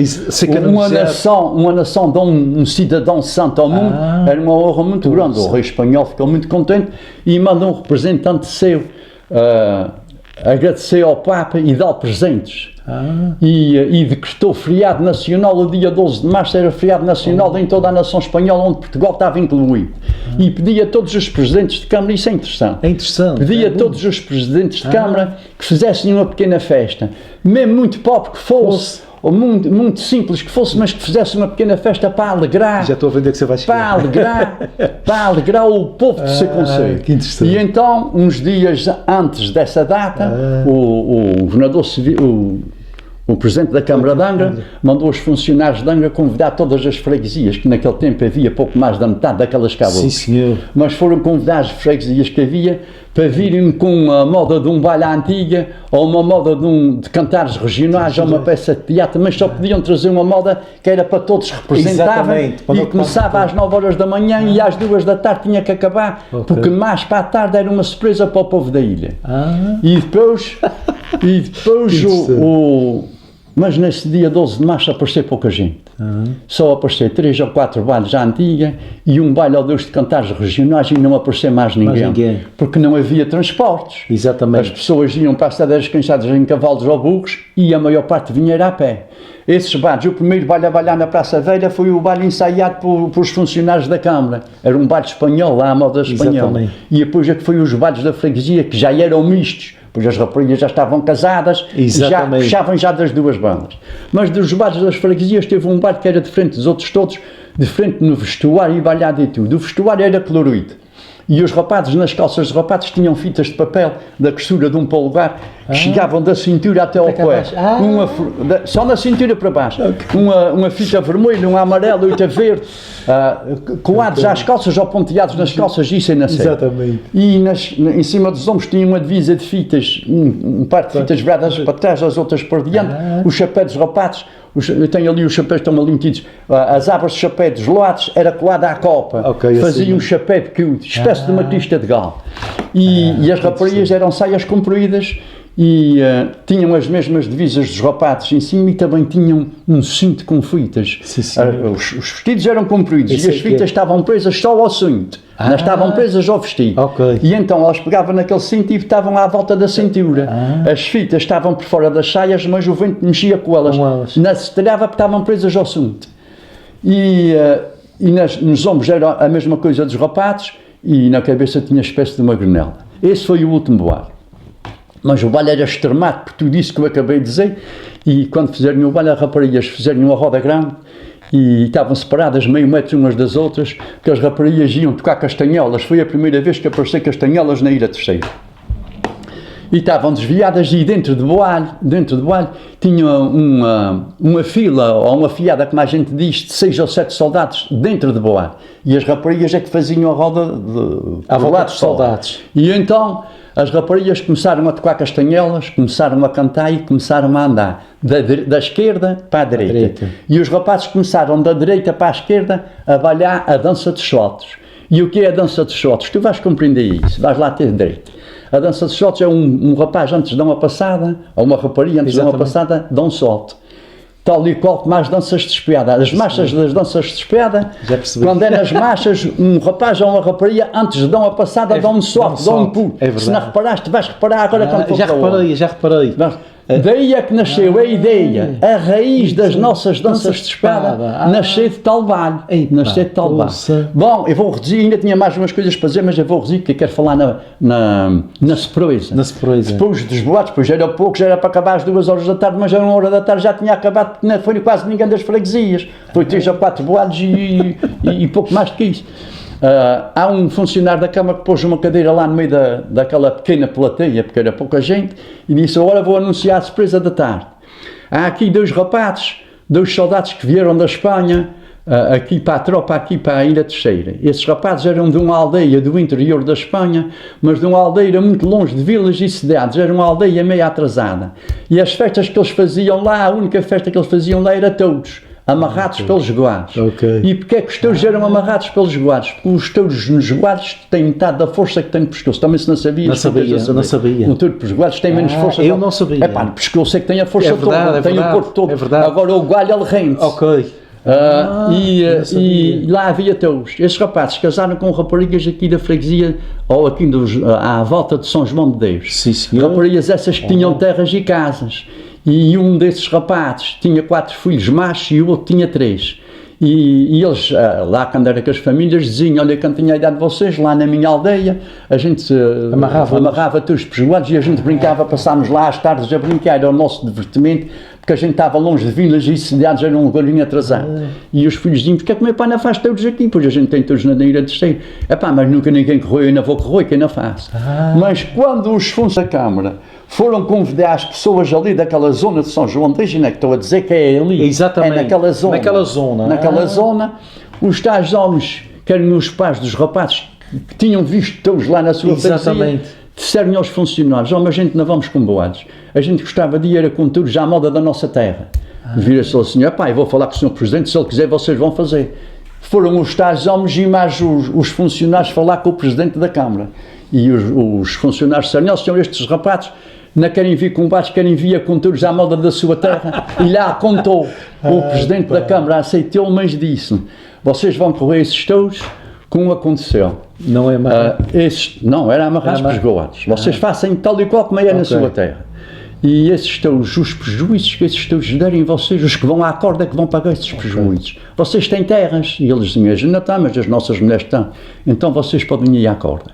E se vocês não tiverem dinheiro para pagar, os touros não podem pegar em pessoas, se partirem portas e janelas vocês é que paguem. Todos os prejuízos que estão à corda é que paguem.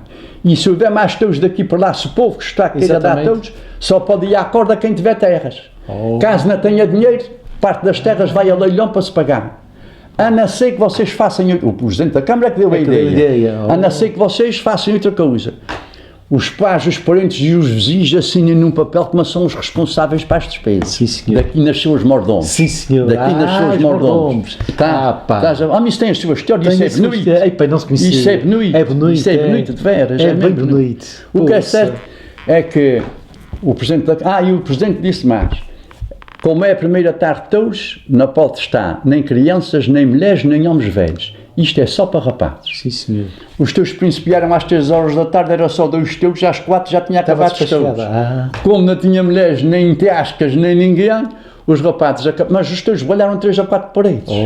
Na partida importante nem nada, mas os rapazes em cima das paredes, os touros bolharam as paredes e tinha um quintal desses homens que é que servia de tourilho, mas o quintal era estreito.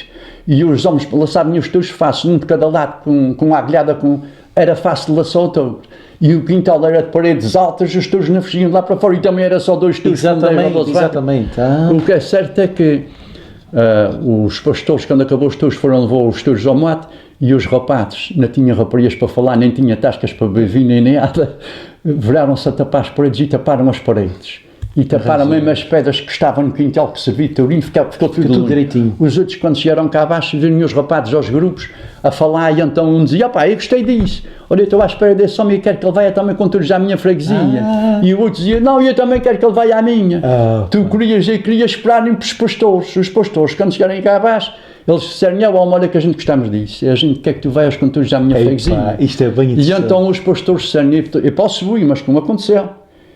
O Sr. Presidente da Câmara diz que quem anda à corda é que paga. Eu não quero pagar. Se vocês arranjarem pessoas que paguem, eu vou a todas as freguesias que vocês quiserem. Se vocês não arranjarem pessoas, eu não vou para lá de nenhum. E eles então foram para casa, foram ter que os pais e os pais questões e os vizinhos arranjarem um papel e todos assinavam o seu nome. Daí nasceu os mordomos e daí começou os touros. Que interessante. Depois a segunda corda, porque eles então diziam que quando for mais para o verão, Eu quero todos na minha freguesia. Já os outros todos que deram, já foi com palcos, com palanques. Exatamente. Já tinha crianças em 1600 e tal, para aí. Dia 12 de março de 1622. Ok, 1622. Foi a primeira tarde que todos que deu e foi a dança que nasceu, foi nesse dia. Que engraçado. A história contada pelo avô do meu avô, que já disse, eu estou a dar datas. Não, eu gosto disso, eu gosto de tornar a relembrar. Estou a dar datas. Que engraçado. É pá, depois disso... Eu uso muito este termo, mas é muito bonito e é muito engraçado. Foi aí que nasceu as danças e os touros. Depois disso, eu ainda não me quero perder, não, que eu quero dar a resposta. Não se perca. Eu quero dar a resposta àquele senhor ou senhora que me escreveu uma carta a dizer que Bruno Oliveira era poeta, porque cantava velhas desgarradas e cantigas. Exatamente. Eu quero dizer a essa pessoa, que eu não sei quem é, que nós somos Portugal, há 900 anos ou perto disso. Desde o princípio sempre tivemos escritores, cantadores, escritores e poetas. E dizem os mais entendidos que o maior poeta de todos foi Luís Vaz de Camões. Sim, senhor. O Luís Vaz de Camões escreveu um livro chamado Os Lusíadas. Nesse livro está lá escrito os fatos principais da vida da nossa nação. Nesse livro está lá escrito 8.888 poesias. Isso não é para qualquer uma cabeça, isto é para um super-homem. É verdade. Isto é para um poeta ao mais alto nível, que foi o nosso Luís Vaz de Camões. E um dia, um poeta que era amigo dele, virou-se para o Luís Vaz de Camões e disse: ó Luís, tu és considerado o maior poeta de todos. Eu queria que tu me dissesses para ti o que é poesia. E depois tu és um homem que escreves poesia, cantas poesia, declamas poesia, falas poesia, dizes poesia, para ti o que é poesia. E o Luís Vaz de Camões responde com esta cantiga assim, com esta coada. Poesia é a frase suave, é a palavra doce e mansa, o chilrear de uma ave e o sorriso de uma criança. Não há nada mais lindo, simples, curto e bonito. É verdade. Quero dizer a esse senhor ou a essa senhora que me escreveu que poesias não são velhas e desgarradas, como ela diz que o Bruno é poeta porque canta velhas e desgarradas. Poesias são frases suaves, com palavras doces e mansas, que dão um exemplo, dão uma mensagem, que educam e que ensinam. Uma poesia faz diferença de uma velha como a noite faz do dia. E eu estou aqui não é por estar contra as velhas, que eu não estou nem contra as velhas, nem desgarradas, nem nada disso. E isso tem que se manter, porque isso faz parte do nosso património. É verdade. Eu estou contra das pessoas estarem tudo no mesmo saco. Uma poesia não pode ser uma velha. É verdade. Uma poesia faz diferença de uma velha como a noite faz do dia. É verdade, senhor, é verdade. Agora vou dar resposta àquele primeiro que me escreveu a dizer que o Bruno Oliveira não fugia às regras, não fugia ao assunto e não virava a cara a cantador nenhum. Eu vou só reduzir o máximo. Eu quero dizer a essa pessoa que ainda estou contra o Bruno Oliveira.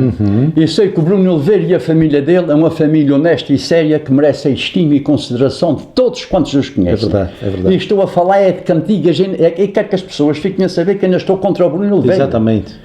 E já dei muitas vezes palmas ao Bruno Oliveira e estou pronto a dar. Exatamente. Mas eu quero dizer a essas pessoas que o Bruno Oliveira, para mim, não é um grande poeta, mas é um grande repentista. É sim um grande repentista. Mas um repentista não é um poeta, é um grau abaixo.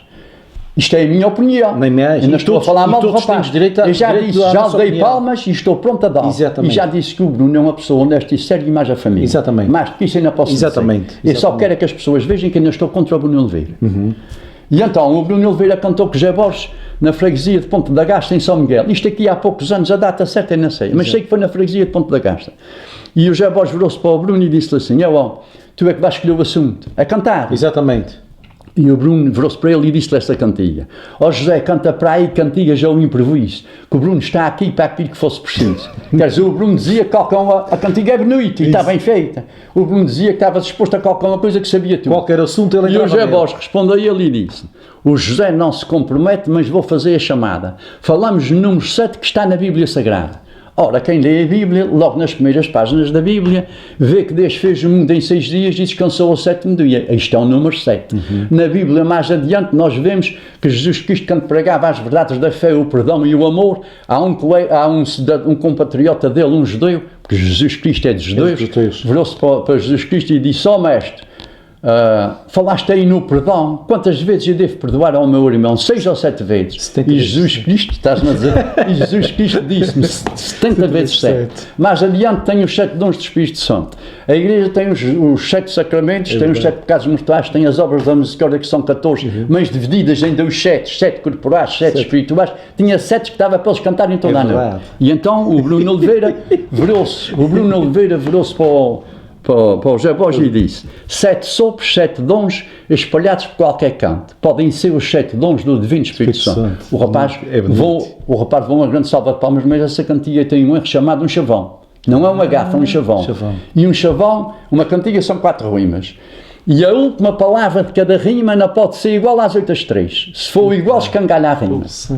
E ele disse... Ele estava enganado na primeira que a terceira. Ele disse 7 sopros, 7 dons. E na terceira disse, podem ser os 7 dons. Dons com dons na rima. A cantiga para estar 7, ele devia ter dito 7 sopros, 7 sons. Podem ser os 7 dons. Sons e dons rima. Agora dons com dons na rima. Dons com dons na rima. Na rima. É a mesma palavra. A mesma palavra, é verdade, é na rima. E liberto como liberto na rima, mas sei de sair, liberto com Alberto já rima. Já rima, é verdade, já compreendi. Não sei se já compreendi, perfeitamente. E eu acho que as pessoas já me perguntam, já disse isso numa outra conversa, as pessoas vêm meter comigo uma vez inquieto. Mas hoje só por termos ficado a saber a origem das touradas. Mas para eu não perder, deixa isso para Maléo. Não, já disse tudo.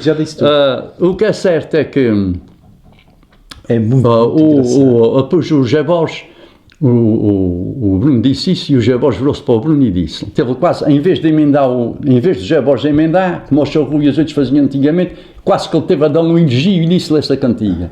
Eu ainda te digo, mas ouve lá a cabeça fina, 7 pecados capitais que a Igreja nos ensina. O José Borges entrou dentro do assunto. Os pecados capitais e pecados mortais é a mesma coisa. Mas é da Igreja. E o José Borges fez isto tão bem feito, porque a Igreja não é a Bíblia. Ele disse que os pecados capitais eram da Igreja, não eram da Bíblia. Exatamente. Isto, não, mas tem os seus pormenores. Isso é muito importante, que as pessoas, mesmo os católicos, não compreendem isso. A maior parte deles. Eu estou falando nas nossas freguesias. Aqueles que têm o exame da quarta comunhão, que é cá na neiada. Mas então... o José Borges disse-lhe isso e o Bruno virou-se para o José Borges e disse: e eu ainda te digo mais, no número 7 falado aqui, 7 notas musicais, Dó, Ré, Mi, Fá, Sol, Lá, Si. E eu agora pergunto, o que é que as notas musicais têm a ver com a Bíblia ou com a Igreja? Jesus Cristo, que andou a pregar, pregou as verdades da fé, o perdão e o amor, não pregou notas musicais, nem jogos de futebol.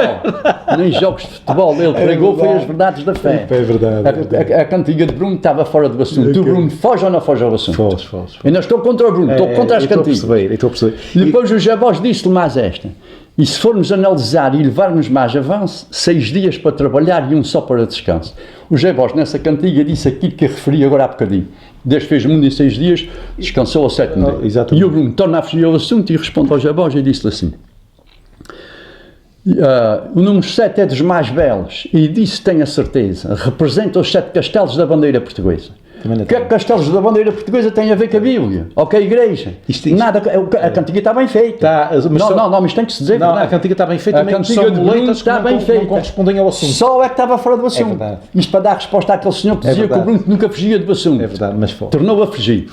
O José Borges pensou e disse: pois eu dei-lhe a escolher, ele disse que qualquer uma coisa ele servia, ele nunca me respondeu àquilo que ele perguntava, logo foi buscar a bandeira portuguesa, pois vamos à bandeira portuguesa. E virou-se para o Bruno e disse-lhe assim: amigo Bruno Oliveira, eu gosto de cantar a fundo, Albufeira é o primeiro, venha para cá o segundo. E Albufeira é um dos castelos da bandeira portuguesa. Sim, senhor. Porque a bandeira portuguesa são 7 e é Albufeira, Algesur, Cacela, Castro Marinho, Estombar, Paderno e Saco. Eu não sabia. Estes são os 7, mas eu sei, estes são os 7 castelos que estão à volta do escudo, desenhados à volta do escudo da bandeira nacional. Não sabia. E por dentro desses castelos há um risquinho amarelo, começa a roda que está aqui redondo, que se chama a esfera armilhar ou a áurea da bandeira. A esfera armilhar ou a áurea da bandeira representa as descobertas, os descobrimentos que os portugueses descobriram à volta da terra, à volta do mundo. Dentro das esquinas da bandeira, dentro do escudo da bandeira, tem as esquinas da bandeira que representam os 5 reis mouros que Dom Afonso Henriques, o primeiro rei de Portugal, venceu na Batalha de Eurique no ano de 1139.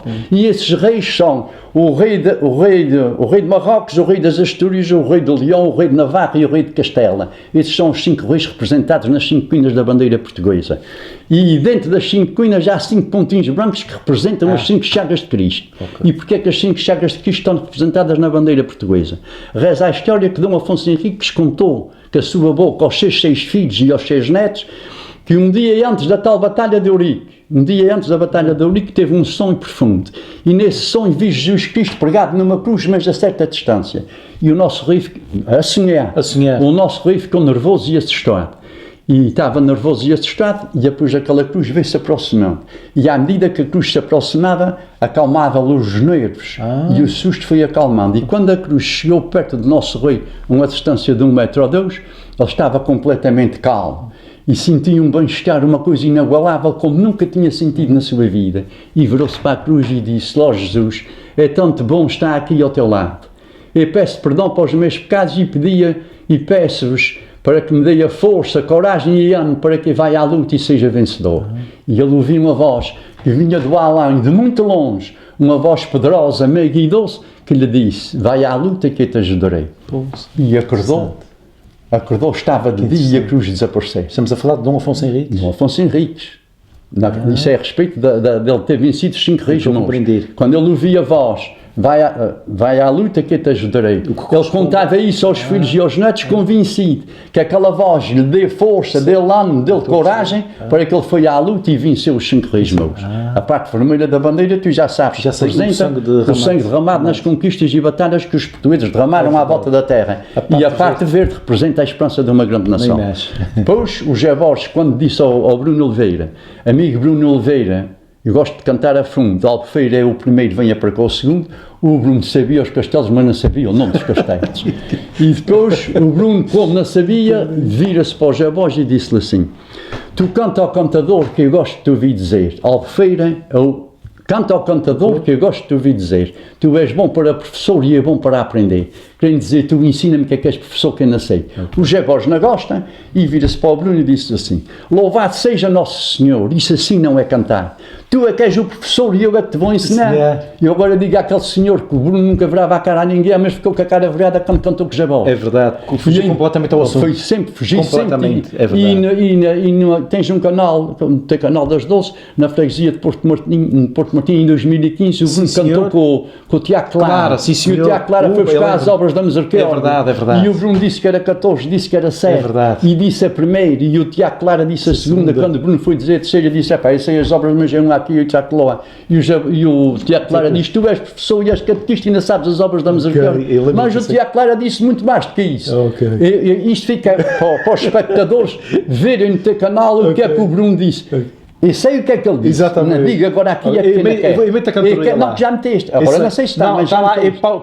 Não sei se já meteste. Não, já meteste. Ele esqueceu-se o que é que o Tiago Clara disse ao Bruno Oliveira. E não quer falar mal de Bruno Oliveira. Exatamente. O Bruno Oliveira hoje é dos maiores repentistas que a gente tem nos Açores. Já disse e estou a repetir. Exatamente. E eu já disse e repito. E já dei muitas vezes palmas ao Bruno Oliveira e quero dar. Exatamente. O Bruno Oliveira é um grande cantador. Para mim não é um grande poeta. Exato. O rapaz é poeta. Mas há outros acima, na minha opinião.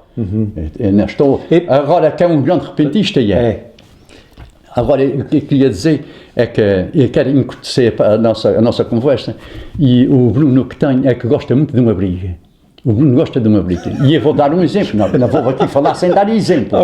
Eu gosto de falar, mas é com provas. E foi em 2018. É com fatos. Em 2018 o Bruno cantou com o João Lionel na praia da Vitória. E quando cantou com o João Lionel, o Bruno virou-se para o João Lionel e disse: meteu-se na vida de João Lionel. Mas eu admiro-me, foi o João Lionel porque o João Lionel, noite a cantoria, pôs no Bruno para baixo, mas outro dia, não sei se foi estratégia, se foi coincidência, agora não sei. O Bruno vira-se para o João Lionel e disse: foste para a América do Norte, aquela nação tão bela, foste à procura da sorte, só que depois fugiste dela. E o João, ele não tinha nada com a sorte de João. Exatamente. Mas João Lionel deu-lhe uma boa resposta e disse: a sorte eu a procurei de princípio até ao fim. A sorte não a encontrei, mas a vida é mesmo assim. Exatamente. E o Bruno sempre a matava contra o João e disse: o dinheiro querias ganhar para viveres bem agora, mas quem não gosta de trabalhar não pode sair daqui para fora.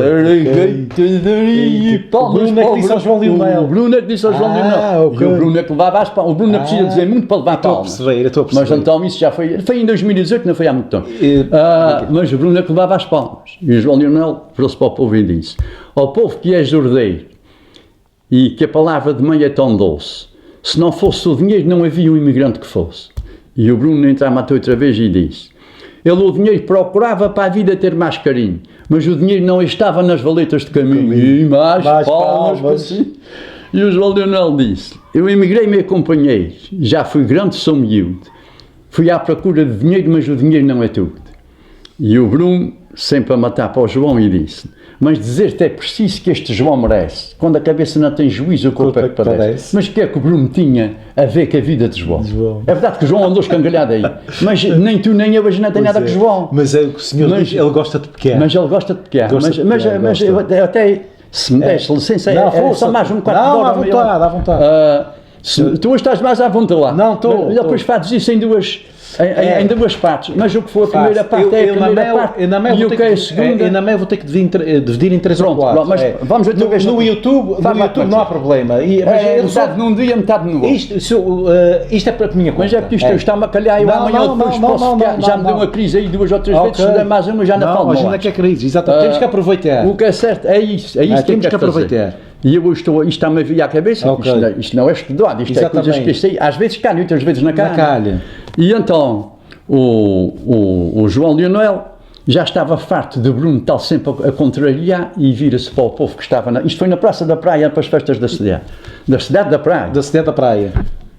Ao povo que estás na praça, essa questão já se arruma. Dizem que tens muita graça, olha, não te achei graça nenhuma. O Bruno não gostou do João ter dito que ele não era engraçado.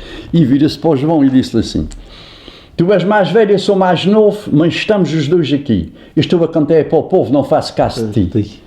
Pôs o João abaixo. E o João meteu-se sempre dentro e disse, depois disse: tenho a minha missão cumprida. Já não tenho ideia bela, sou uma folha caída que ninguém faz caso dela. O João nesta leva muitas palmas. Isso. O Bruno viu que o povo estava a virar para a banda de João e quis se desculpar, mas quem faz uma asneira e tenta remediá-la faz 2 asneiras. E então o Bruno disse essa cantiga: e meti-te uma seta por essas jadoelas de dente para não ficares com a boca aberta e cantares para esta gente. A cantiga está arrumada, mas tem aqui uma palavra que tem 2000 anos. Que não se dizia, ele disse aduelas dentro, e meti-te uma seta por essas aduelas dentro. Exatamente. Uma aduela é uma ripa de um barril ou de uma pipa. Ele devia ter dito, e meti-te essa seta para as costelas dentro. Não é duela. Isto não é para um professor e engenheiro. Não sei se me estou a fazer perceber. Estou a perceber. O António Zida que ele disse bem, o António Zida que ele disse bem quando tinha aqui há 3 ou 4 anos, já não sei há quantos, o Bruno me pregou, estava a cantar com o António Zida, que é lá da terra dele, é compatriota dele. Há ali uma certa rebeldia a nível cantoria. Mas no princípio havia, hoje já não há, mas no princípio havia. O Bruno enganou-se lá, o Bruno não se enganou, meteu uma palavra parecida com esta, e o António virou-se para ele e disse: Bruno, tu comes as palavras, falas mal o português, são cerrados que tu lavras metade de cada vez. E depois disse: São Jorge bê sereno, com tantos airosos pratos, mas aquele norte pequeno foram sempre uns atrasados.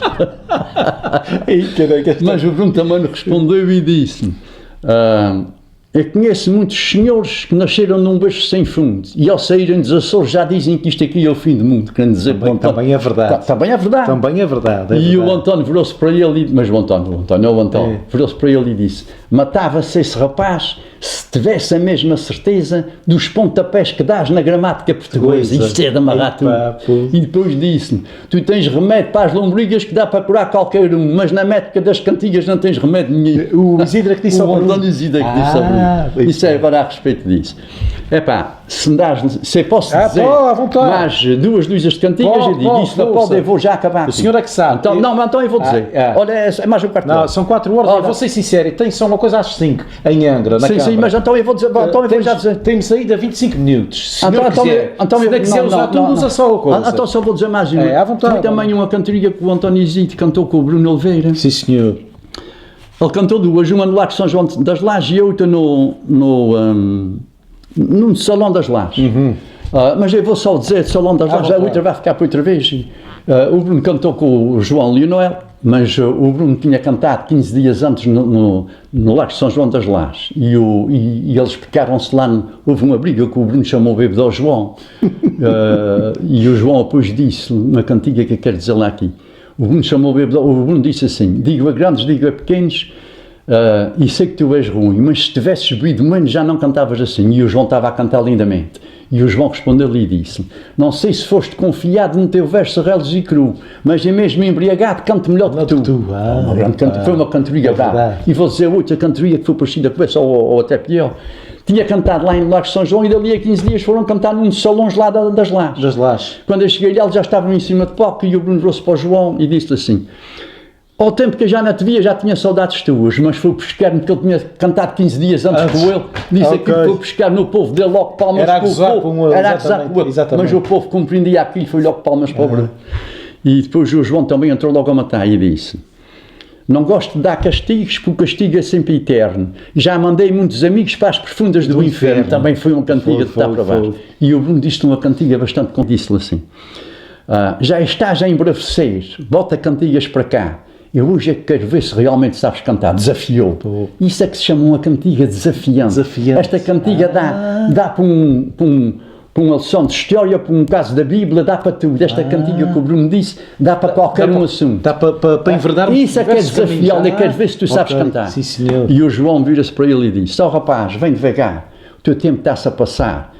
Já estás preso por um fio, vê se deixas de sonhar que cantas ao desafio. O Bruno não gosta e foi buscar a vida de João outra vez, que não foi buscar na praia, e disse-lhe ele assim: já enriçaste com tantas vidas, ó meu ilustre companheiro, já não tens rimas erguidas, és um enorme traiçoeiro e dizes cantigas repetidas como palha num palheiro. Isso é de matar.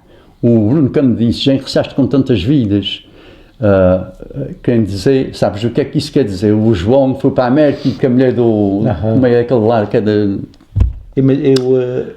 Jesus, como é o nome dele? O Gilberto. Houve para lá umas coisas, mas ainda vou dizer que os mais velhos sabem e ainda vou agora dizer aos novos. Isto não interessa. Depois o João virou-se para ele e disse: Bruno, como foi que ele disse? Bruno, olha aqui eu não sou trapaceiro, és mesmo cruel e cru.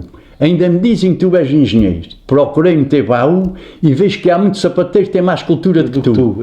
O Bruno não gostou, já sabe que não gosta. O Bruno está acostumado a ouvir cantigas dessas. E virou-se para o João e disse: já estás a ficar à rasca, à parede estás encostado, talvez por culpa da tasca ou represálias de passar, e tanto pinto que morreu na casca por culpa do retornado. Essa está boa. Mas o retornado disse logo, o retornado esse dia não estava como na praia, o retornado esse dia cantou melhor que o Bruno. E ele tem boas quadras. Hoje ele já não pode. Mas eu sou mais velho que o retornado, 4 anos. Ok. O retornado está velho, mas eu ainda sou mais velho que ele. Então tem 76? Eu tenho 80, tenho 76. 76, eu já vou fazer 81, lá de fazer 77, mais coisa, e já pode ter os 77. Isto agora aqui é mais menos a mais. Exatamente. E depois o João vira-se para o Bruno e disse-lhe assim: Bruno, tu não me iludes com a tua quadra remada, porque eu te fiz um estudo de uma forma aprofundada e vejo para discreto falta de tudo e para tolo não te falta nada. Está bem feito também. Chamou o tolo o João, chama ladrão ao Bruno. Não, isso era pequeno.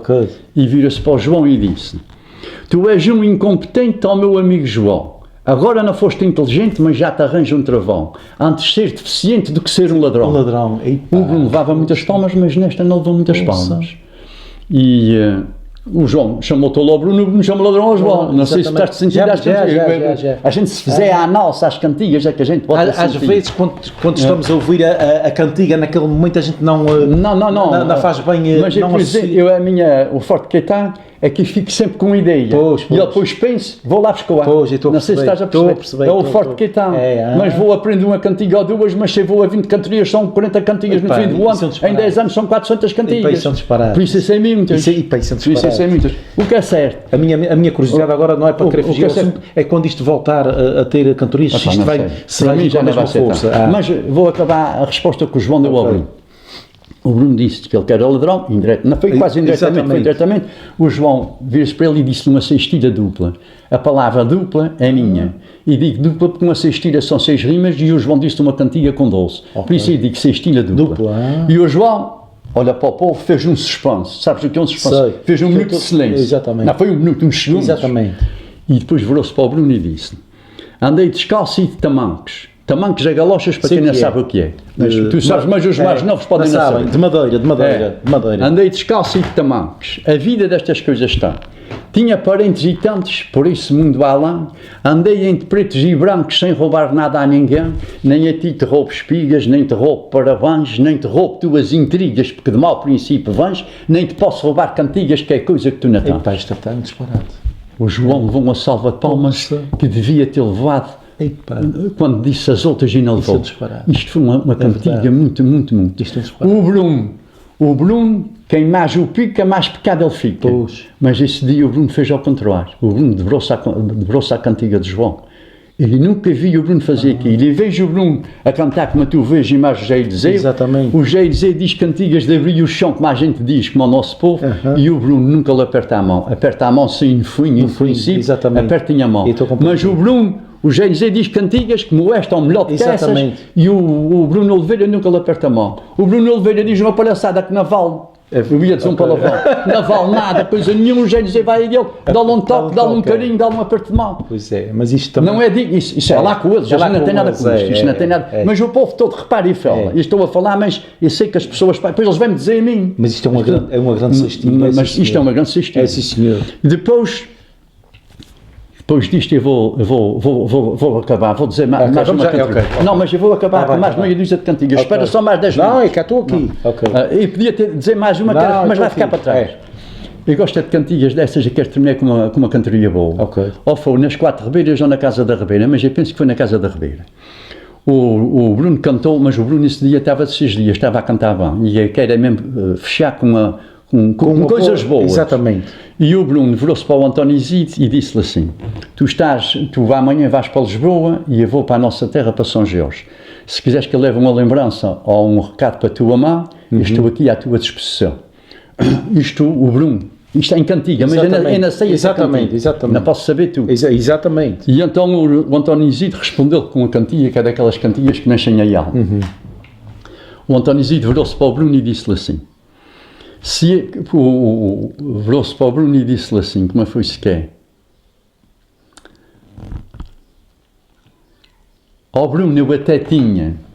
Ele perguntou se ele queria dar alguma coisa para a família. E o António virou-se para ele e disse: ó Bruno, eu até tinha, se tu concordares tão bem, leva uma quadra minha, amanhã a minha mão.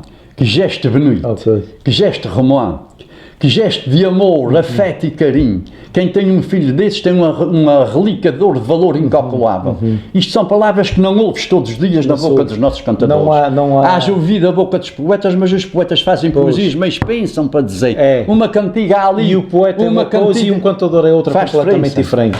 O poeta tem mais tempo para fazer as cantigas. Os cantadores, qualquer um deles são obras. São pessoas que a gente deve aplaudir, são pessoas que eu elogio todos os cantadores, eu gosto de todos. Claro que gosto mais de uns de todos, mas todos merecem os nossos aplausos, todos merecem o nosso empenho, a nossa dedicação. Exatamente.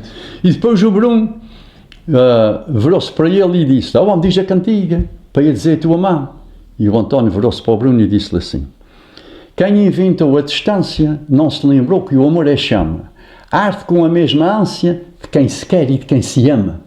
Cantigas dessas o Bruno não sabe dizê-las, mas sabe dar o valor, o significado que essas cantigas têm, ele sabe o peso que essas palavras têm. Isto não é uma cantiga, isto foi poesia. Isso é poesia, é verdade. E depois o Bruno virou-se para o António e disse-lhe assim: me diz lá a cantiga. E então o António disse-lhe assim: o Bruno disse que se essa cantiga, que a mãe do António que ia ficar a chorar. E o António respondeu ao Bruno e disse-lhe assim: se esse choro for profundo, diz a essa mulher bela que não se passa um segundo que eu não me lembre dela. E ainda te digo mais: vais ver uma lágrima cansada no rosto da minha mão e vê que as pedras da calçada choram com ela tão bem. O homem depois de dizer isso levou uma ovação de palmas, toda a gente se levantou e levantou-se em uníssono. Essa palavra uníssono quer dizer todos ao mesmo tempo. Exatamente. As palavras daquele rapaz tocaram no coração de todas e cada pessoa que estava naquela plateia. Ele arrepiou-me, já tenho já vou fazer 81 anos e nunca vi uma cantoria de me ficar arrepiado mais pelo gesto do povo que pela própria cantiga.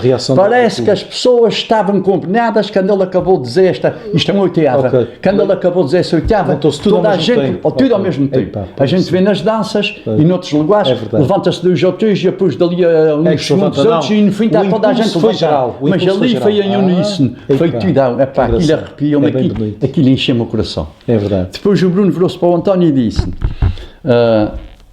o que é que um filho representava numa família? E o António disse, um filho é um passarinho que nasce numa área florida, crescem as asas, sai de ninho e vai fazer a sua vida. Se a gente pensar, uma família que tem 3 ou 4 filhos, dormem na mesma casa, comem na mesma mesa, antigamente dormiam na mesma cama, e ao cabo de anos, um filho casa, o outro embarca, o outro morre e desfaz-se ninho. Nada mais bem comparado. É verdade. Depois o Bruno estava também de 6 dias e vira-se para o António e disse, mas há pais que gostem mais de uns filhos do que outros. E o António responde assim, ao que pensares tão pequenos, bem sabe toda essa gente, não gosta mais nem gosta menos, só que o amor é diferente. E o amor é diferente. Tem que ser diferente. Com um casal que tem 5 filhos, ou 4, há sempre um filho que vai mais vezes à casa de pai. Ou um filho que leva sempre uma coisa de ser jantar, uma coisa diferente aos 6 pais. Ou o pai que está a trabalhar, se achar num sarrado, deixa-me pai, como é que vou acabar de sachear. É a mãe que quer tratar de porco, deixa minha mãe, como é que vou tratar de porco e quero ver o porco. No outro dia passa lá, eu não quero nada, só quero ver vocês como é que estão. Um filho desses, isto não é de louvar um filho desses. É verdade. E ao passo que tem outros não vão porque não podem, mas há outros que podem e não vão. É verdade. Por isso ele disse, Há que ser diferente da mesma forma que é diferente aquilo que os filhos sentem. mas o Bruno estava teimoso, e repeti uma outra cantiga que agora não me vem à ideia. Exatamente. E o António virou-se para o Bruno e disse, não tens mais que falar. Uma mãe, como é que ele disse? Pode uma mãe ter 100 filhos, que a todos vai querer bem, e em todos neles vê brilhos, porque tem olhos da mão. Okay. Isto é poesia, isto é poesia pura. Isto é que é cantigas. E o Bruno, mas o Bruno também meteu-lhe uma rasteira. Eu agora é que vou dizer a cantiga de Bruno. Como o António está embarcado, o António é de São Jorge, mas está a estudar e a ver em Lisboa. Também é imigrante. É verdade. Está fora da família. Senhor, mas o Bruno meteu-lhe uma, eu gostei muito desta de Bruno. Virou-se para o António e disse, tu vais dizer-me a verdade nesta guarda que é partir. Quem é que sente mais saudades? É a mãe ou o filho? Virado para o António, como é quem diz, tu é que tens mais saudades, tua mãe ou a tua mãe de ti? Gostei muito dessa de Bruno. O Bruno também sabe cantar. Exatamente. Ainda estou contra o Bruno. Exatamente. Isto é uma cantiga linda e é bem feita. Mas o António O António virou-se para o Bruno e disse, Bruno, eu não sei bem, mas digo-te neste segundo que o amor de uma mãe é o maior amor do mundo. E o António disse, já estás a falar em amor, quem é que sente mais amor ao filho? É a mãe ou o pai? E o António disse é fácil, mas precisava ter a ideia. Eu quando vi aquilo, não há palavras, eu gostei tanto, eu prefiro não comer para ouvir uma cantiga dessas. Virou-se para o António, virou-se para o Bruno e disse, quando o Bruno disse quem é que tem mais saudades, é a mãe ou o filho, querem dizer tu é que tens mais saudades da tua mãe ou a tua mãe de ti. E o António disse-lhe assim, Bruno, eu não te queria dizer que o amor de mãe tem mais valor, porque pai é pai por prazer e a mãe é mãe pela dor. Grande cantiga. E o Bruno é que fechou, e é a última cantiga que eu vou dizer. O Bruno fechou com chave de ouro. E virou-se para o António e disse-lhe assim, tu és um homem de valor, grande poeta, sim senhor, eu sei que a mãe é mãe pela dor, mas o criar também é amor. E é com essa palavra amor que me queres despedir, desejando a todos aqueles que me veem neste momento, muita saúde, muita paz, e lá está, muito amor. É verdade. Um bem-aja e até sempre. Um grande abraço, Sr. Máquina. Muito obrigado. É um prazer sempre vir aqui à Vila de São Sebastião. E se Deus quiser, que a gente levamos muito tempo lá para o chão aí. Era 2h30. Era 2h30, quase 2 horas a falar. Quase 2 horas já pensei. É um prazer vir, porque é assim. Eu agora estou, por outra vez, já posso não estar de bunda cabeça. E não é só já me deu 2 vezes crises. Pois eu sei. E eu acho que são, além da amizade que eu tenho pelo Sr. Francisco Paim. Muito obrigado por isso. São os ensinamentos. Isto não é estar aqui, porque eu acho que até nós irmos para a cova, nós estamos constantemente a aprender. Até eu e são estas, mas isto são uma história bonita. Eu hoje contei aqui uma história muito bonito. Como é que nasce? Como é que nasceram as touradas e as danças de espada na nossa ilha? É muito bonito. Muito obrigado. E a história toda. Tem que ser o amar. Obrigado. Até à próxima, se Deus quiser. Até à próxima, se Deus quiser.